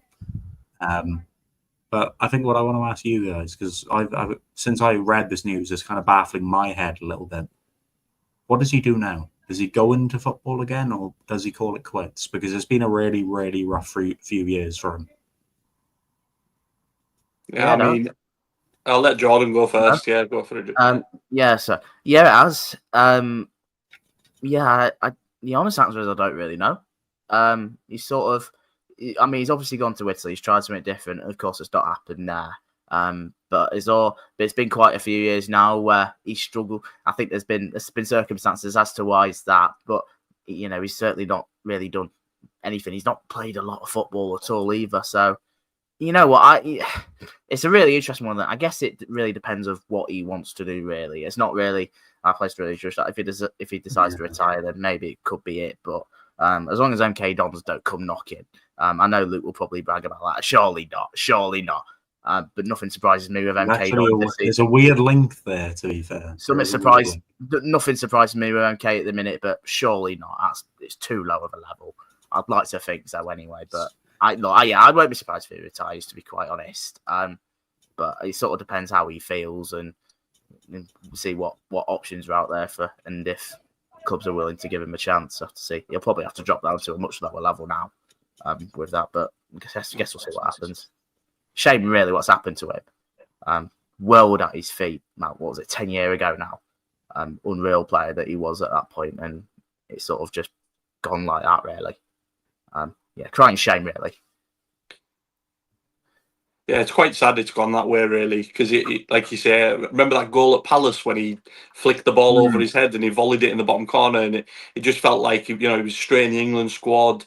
He had the world at his feet, like you say, and I think obviously there was a lot of off the field issues. He'd done that interview with Gary Neville, which was really opening, and told us all about his struggles and things. So I'm really pulling for him. I want him to do well, but I don't want to bring it up again. But it genuinely wouldn't surprise me if at some point in the next year or so, if we don't see him in the Baller League or something like that, that wouldn't surprise me either. That if he maybe decides to hang up his boots playing professionally, and maybe just goes into that area of it where he just does it for the fun of it type thing. Can I just stop you there? Some big news just coming in from David Ornstein. It revolves around Mark Guehi. The deal to Liverpool is off. He obviously did his medical agreement. There was an agreement of £35 million between the two clubs, but Crystal Palace have been unable. It looks like they've been unable to find a replacement, so they've stopped the move from happening. I mean, it's big for Crystal Palace. It'll be a disappointing one for Liverpool, but he's on his way. So I think if you're Palace, you're buzzing. I think if you're Liverpool, you're slightly disappointed with that one. Yeah, there's no doubt. That one's been, God, has went up and down all day, hasn't it? It's been a bit on and off, isn't it? Yeah. That one. Another one that has been, I wouldn't even say, it kind of on and off, involves a certain Manchester club, not the one that'll benefit you, Dan. A deal sheet for the signing of Gianluigi Donnarumma to Man City has been submitted. That one, still an interesting one. I know Edison gets links away from the club every single window. I think James Trafford started bad at all. I think, if I'm not mistaken, he was a former youth academy player. Obviously spent a few years away, tried to get himself into the tried to kind of get himself into that picture. Join City as their what seems to now be temporary number one, because still a good keeper. And you think about it, what's Donnarumma? 25, if that. Not an old goalkeeper by any stretch of the imagination. So he's probably going to have a decade at the top level, and that's really gonna hinder. I suppose Trafford in one way or another. I suppose there's competition there. Tranmere are also about to confirm a signing. And that signing, of course, is Joe Ironside from Doncaster Rovers. Striker was signed on a 3-year deal. Sounds like a very smart addition. Very, very smart addition. It feels like a natural fit as well, a very good fit. He's a very physical striker, He's very, very clinical as well. Obviously, he's had his problems of injuries and whatnot within the past. But no, I think that's a mutually beneficial deal for all parties, just out of the reality that I don't really think Ironside was getting the sniff of that Doncaster team, especially given the fact they're absolutely flying at the minute. And let's be fair, we've talked about Tranmere many a times. They struggle to score goals unless they're absolute worldies from about 40 yards away. So from a Mark Patrick, yeah, exactly. But now having that clinical striker who you can just rely on within the the 12-yard box is exactly what you want. He's gonna, if he gets the service to him, which is going to be another question that we'll debate with on 40th either, I'd imagine relatively soon. He could be a very, very good signing. I think you're looking at potentially a 15-goal kind of season from him there. I think he has the potential to put those kind of numbers up, if not more. Yeah, I mean, just in there, Jack Nolan's left Gillingham by mutual consent as well. Again, the man who had single-handedly saved Accrington at one point. What a player he was. He'll be a very good pickup for any League Two side. That very good. You think he'll have a queue a mile long, won't he, of clubs you would assume that would want him. It makes you wonder if he does have somewhere lined up potentially. That's why it's by mutual consent. It wouldn't surprise me if that's announced at some point in the near future. So Arsenal have confirmed, again, we've talked about this guy as if we forgot that he existed. Arsenal have confirmed Fabio Vieira's move to German side Hamburg. It's a season-long loan. I don't think that's a bad addition for Hamburg. There was a reason that Arsenal picked him up all those years ago. He was electric in the Portuguese league, to my memory. Obviously, like we've mentioned, there's so much competition for that attacking midfielder spot at Arsenal. You could even argue Isaac can do a job there, even though he'll be more of a winger. Let's be fair.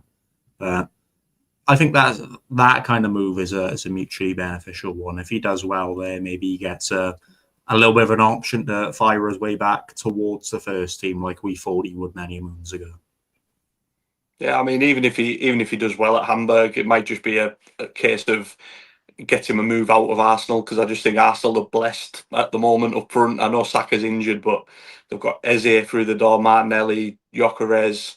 There's so many up there. I find it hard for him to fit in anywhere. So even if he just does well there and it gets him a move away, I think it's a successful loan for him, isn't it?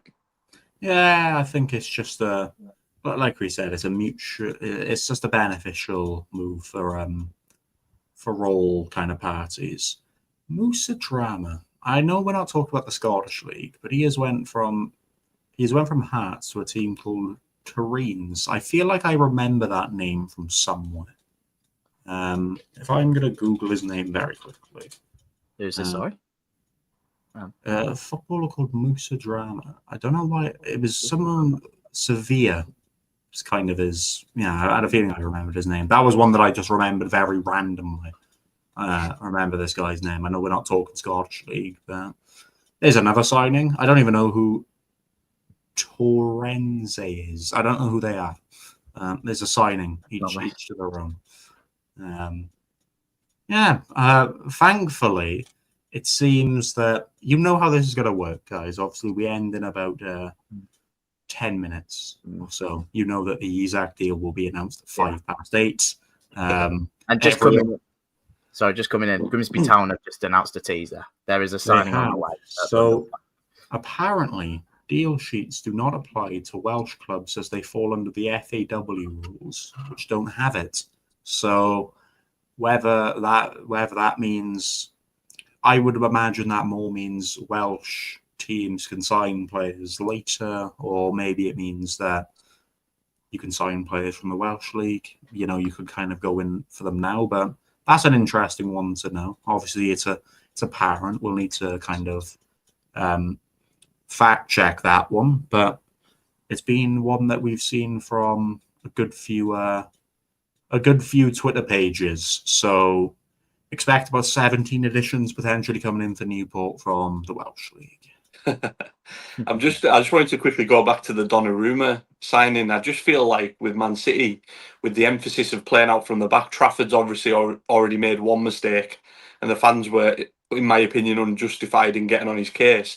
Donnarumma's not notorious or known for, being good with his feet necessarily. He's one of the best shot stoppers. I just feel like maybe City are signing him for the sake of signing him, if that makes sense. That they're going to push Edison out the door now when Edison's arguably the best keeper in the world with the ball at his feet. I don't know, I just feel like it's a signing that they don't need to make, personally. I mean, they just want elite players all over the pitch, don't they? Let's be fair. Unrelated, but back to the Newport signing. Apparently, it's only until January. Obviously, there'll likely be an option to extend that loan for the full season. There's that. Again, thankfully, it's quieting down a little bit. Again, we all know how this works. We've seen this happen multiple times before. You think 40th either? On the way to we did the video reviewing transfer windows. Morecambe proceeded to sign 15 players about half hour. Don't remind me of that. I just thought I'd remind you. But what I will also potentially get into talking about, or anticipate, if you will, is that Isak will be signed in about 25 minutes when we are offline, because we know how this works. Obviously, we're hopping off at 8. We've got 8 minutes to kind of round things up. Donnarumma will be signed then 5 minutes later, and so on and so forth. So we'll get the full package. Yeah. I've literally only just seen that tweet about Abiku joining Lincoln City, by the way. I've only seen that. Not impressed he's gone there. Just for the sake of the club, not for the player. He's not a bad player. Yeah, off of basis, I think what we should do potentially for the final 8 minutes, where you guys want to change that kind of mind, is a different question. But I suppose we could kind of round up some of the bigger transfers of the day. Maybe we can even discuss the almost guarantees now of the likes of Isak and stuff. Obviously, we know Guehi's now off, remaining at Palace. So Yeah, it's gonna. Liverpool are silly, aren't they? Really, they've went from barely spending a penny to all of a sudden, what have they spent? 200, 300 million just Probably this window. probably four now. Yeah. I think we're talking Is it about it's a Premier League record transfer fee? Is it not? 130 mil. I'd imagine so. Yeah. Yeah, I believe the Florian Wirtz one broke it as well. So I think Wirtz, and then I think was before that, was it Caicedo before that at Chelsea? Caicedo, and even Jack Grealish is in that discussion, which is mental because I think he's going to do very, very well on the basis of Everton. Arsenal have made a signing. Piero, is it Hincapié? I don't know. Yeah, that's what I've from Bayer Leverkusen. He's a loan. It's a loan with an option. Centre back, isn't he? Centre back. So 2 things from me. Yeah, I'll keep them very blunt. 1, why do Arsenal still need centre backs? Saliba got injured yesterday. Good point. Even though they've still got strength in depth. Well, yeah. And then option 2. Anyway, actually, there's 3 points here. 2, why is it a loan deal? 3, why are Leverkusen letting go of all their good players? First one, I think, is because of Saliba getting injured yesterday, so they potentially panicked and think they need another centre half. I'm assuming the loan deal might be because they just need to get it over the line, because there's obviously an option to buy for 45 million. They might do that obviously at the end of the season if he does well. And then the last one I can't answer because I don't know why Bayer Leverkusen are just letting everybody go. They obviously sacked the manager today as well, Ten Hag. So who knows what's going on there? I think it's a post Xabi Alonso depression kicking in. Yeah, they'll be back to mid-table in the Bundesliga the way it's going. They're an interesting football club, and they would be one to be fun in terms of a main talking point for just someone to dive into. They've went from Bundesliga invincible champions to whatever this mess is in the space of 24 months. Yeah, but bizarre football club. Why is Melier trending on Twitter? Because people were talking about the fact they didn't let him go. Apparently, he is now 4th choice goalkeeper at Leeds United. Wow, which is bizarre given the amount of hype he had and the fact that he was good at one point, but then the championship, it felt like every week at one point there was a clip of him making an absolute howler. That one against Sunderland, I'll never forget. Awful. You should probably give Andre and Anna a message and they can have a chat. Can I just say something, by the way? I'm just seeing the floods of Man United fans already in the comments for that section. No, we're not signing Andre and Anna. He won't get in over Pim anyway. He probably won't get in over Seb Orton on the bench or the goalkeeper that are apparently about to be signing or could be signing. I don't know. No, I'm surprised we didn't. I don't want him. I'm surprised United didn't go in for Pim after he said he was a United fan in his post-match interview. They would done well to keep him on that evidence. This is bizarre. This is bizarre to look at, by the way. Well, I've gone back to the Newport side and we've got one confirmed in 3 minutes. But one of the quote retweets is golden boot charge. For a player I know absolutely nothing about, he seems to have quite a bit of hype about him. And that means one of 2 things. He's either going to be amazing or the worst player I have ever seen. There's no real in between there. He might just have loads of burner accounts because I'm just tweeting about himself. Maybe. He spent a year out injured and just spent that time making Twitter accounts. Could you imagine? Maybe. Yeah, this is a. I'm not. So we talked about Jack being happy about the Joe Ironside deal. I'm gonna out you right now, Jack. I've just seen that you've put a tweet out saying that that might be the best deal we've done in a long time. I mean, this is the same. They've signed Richie Smallwood in this deal as well. It was in the League Two Team of the Year, so it's a big statement to make. But to be fair, you can't really argue. It was one they needed to do. They needed a striker, and they need a striker. Yeah, he's reliable at this division.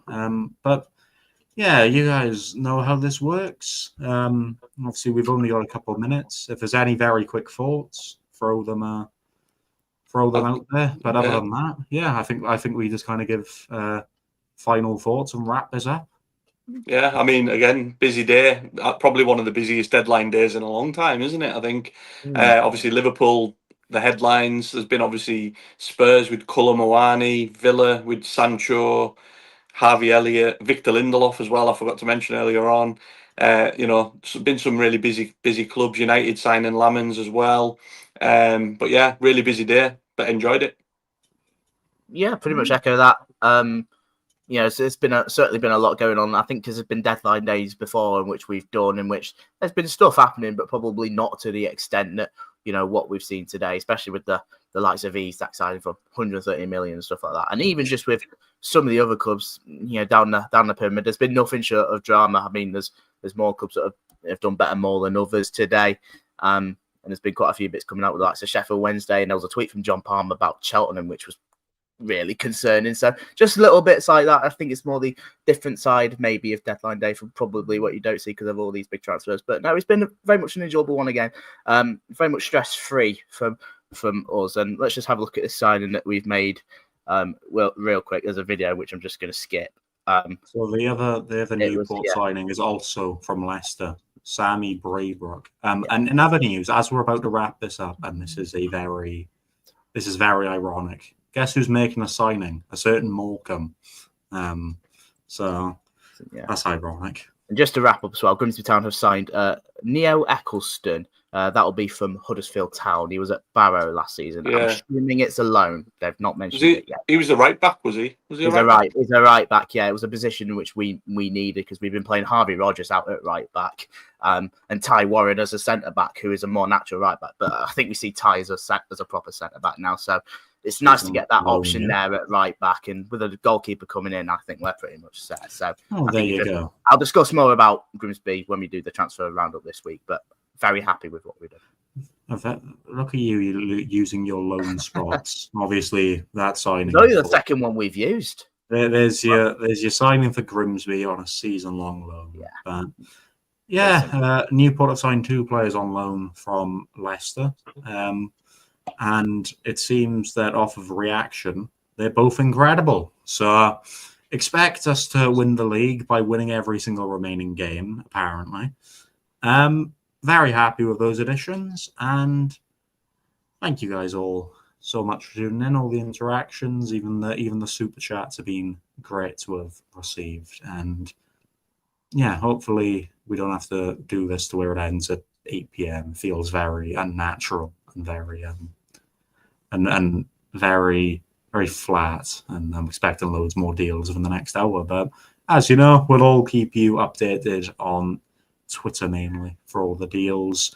Podcasts are all there as well. Obviously, this has been streamed across all of them. Make sure to get all your news via the deck. And yeah, other than that, I think that's about enough from me. If you guys have any other thanks, feel free. But other than that, see you guys all soon. See you later, guys.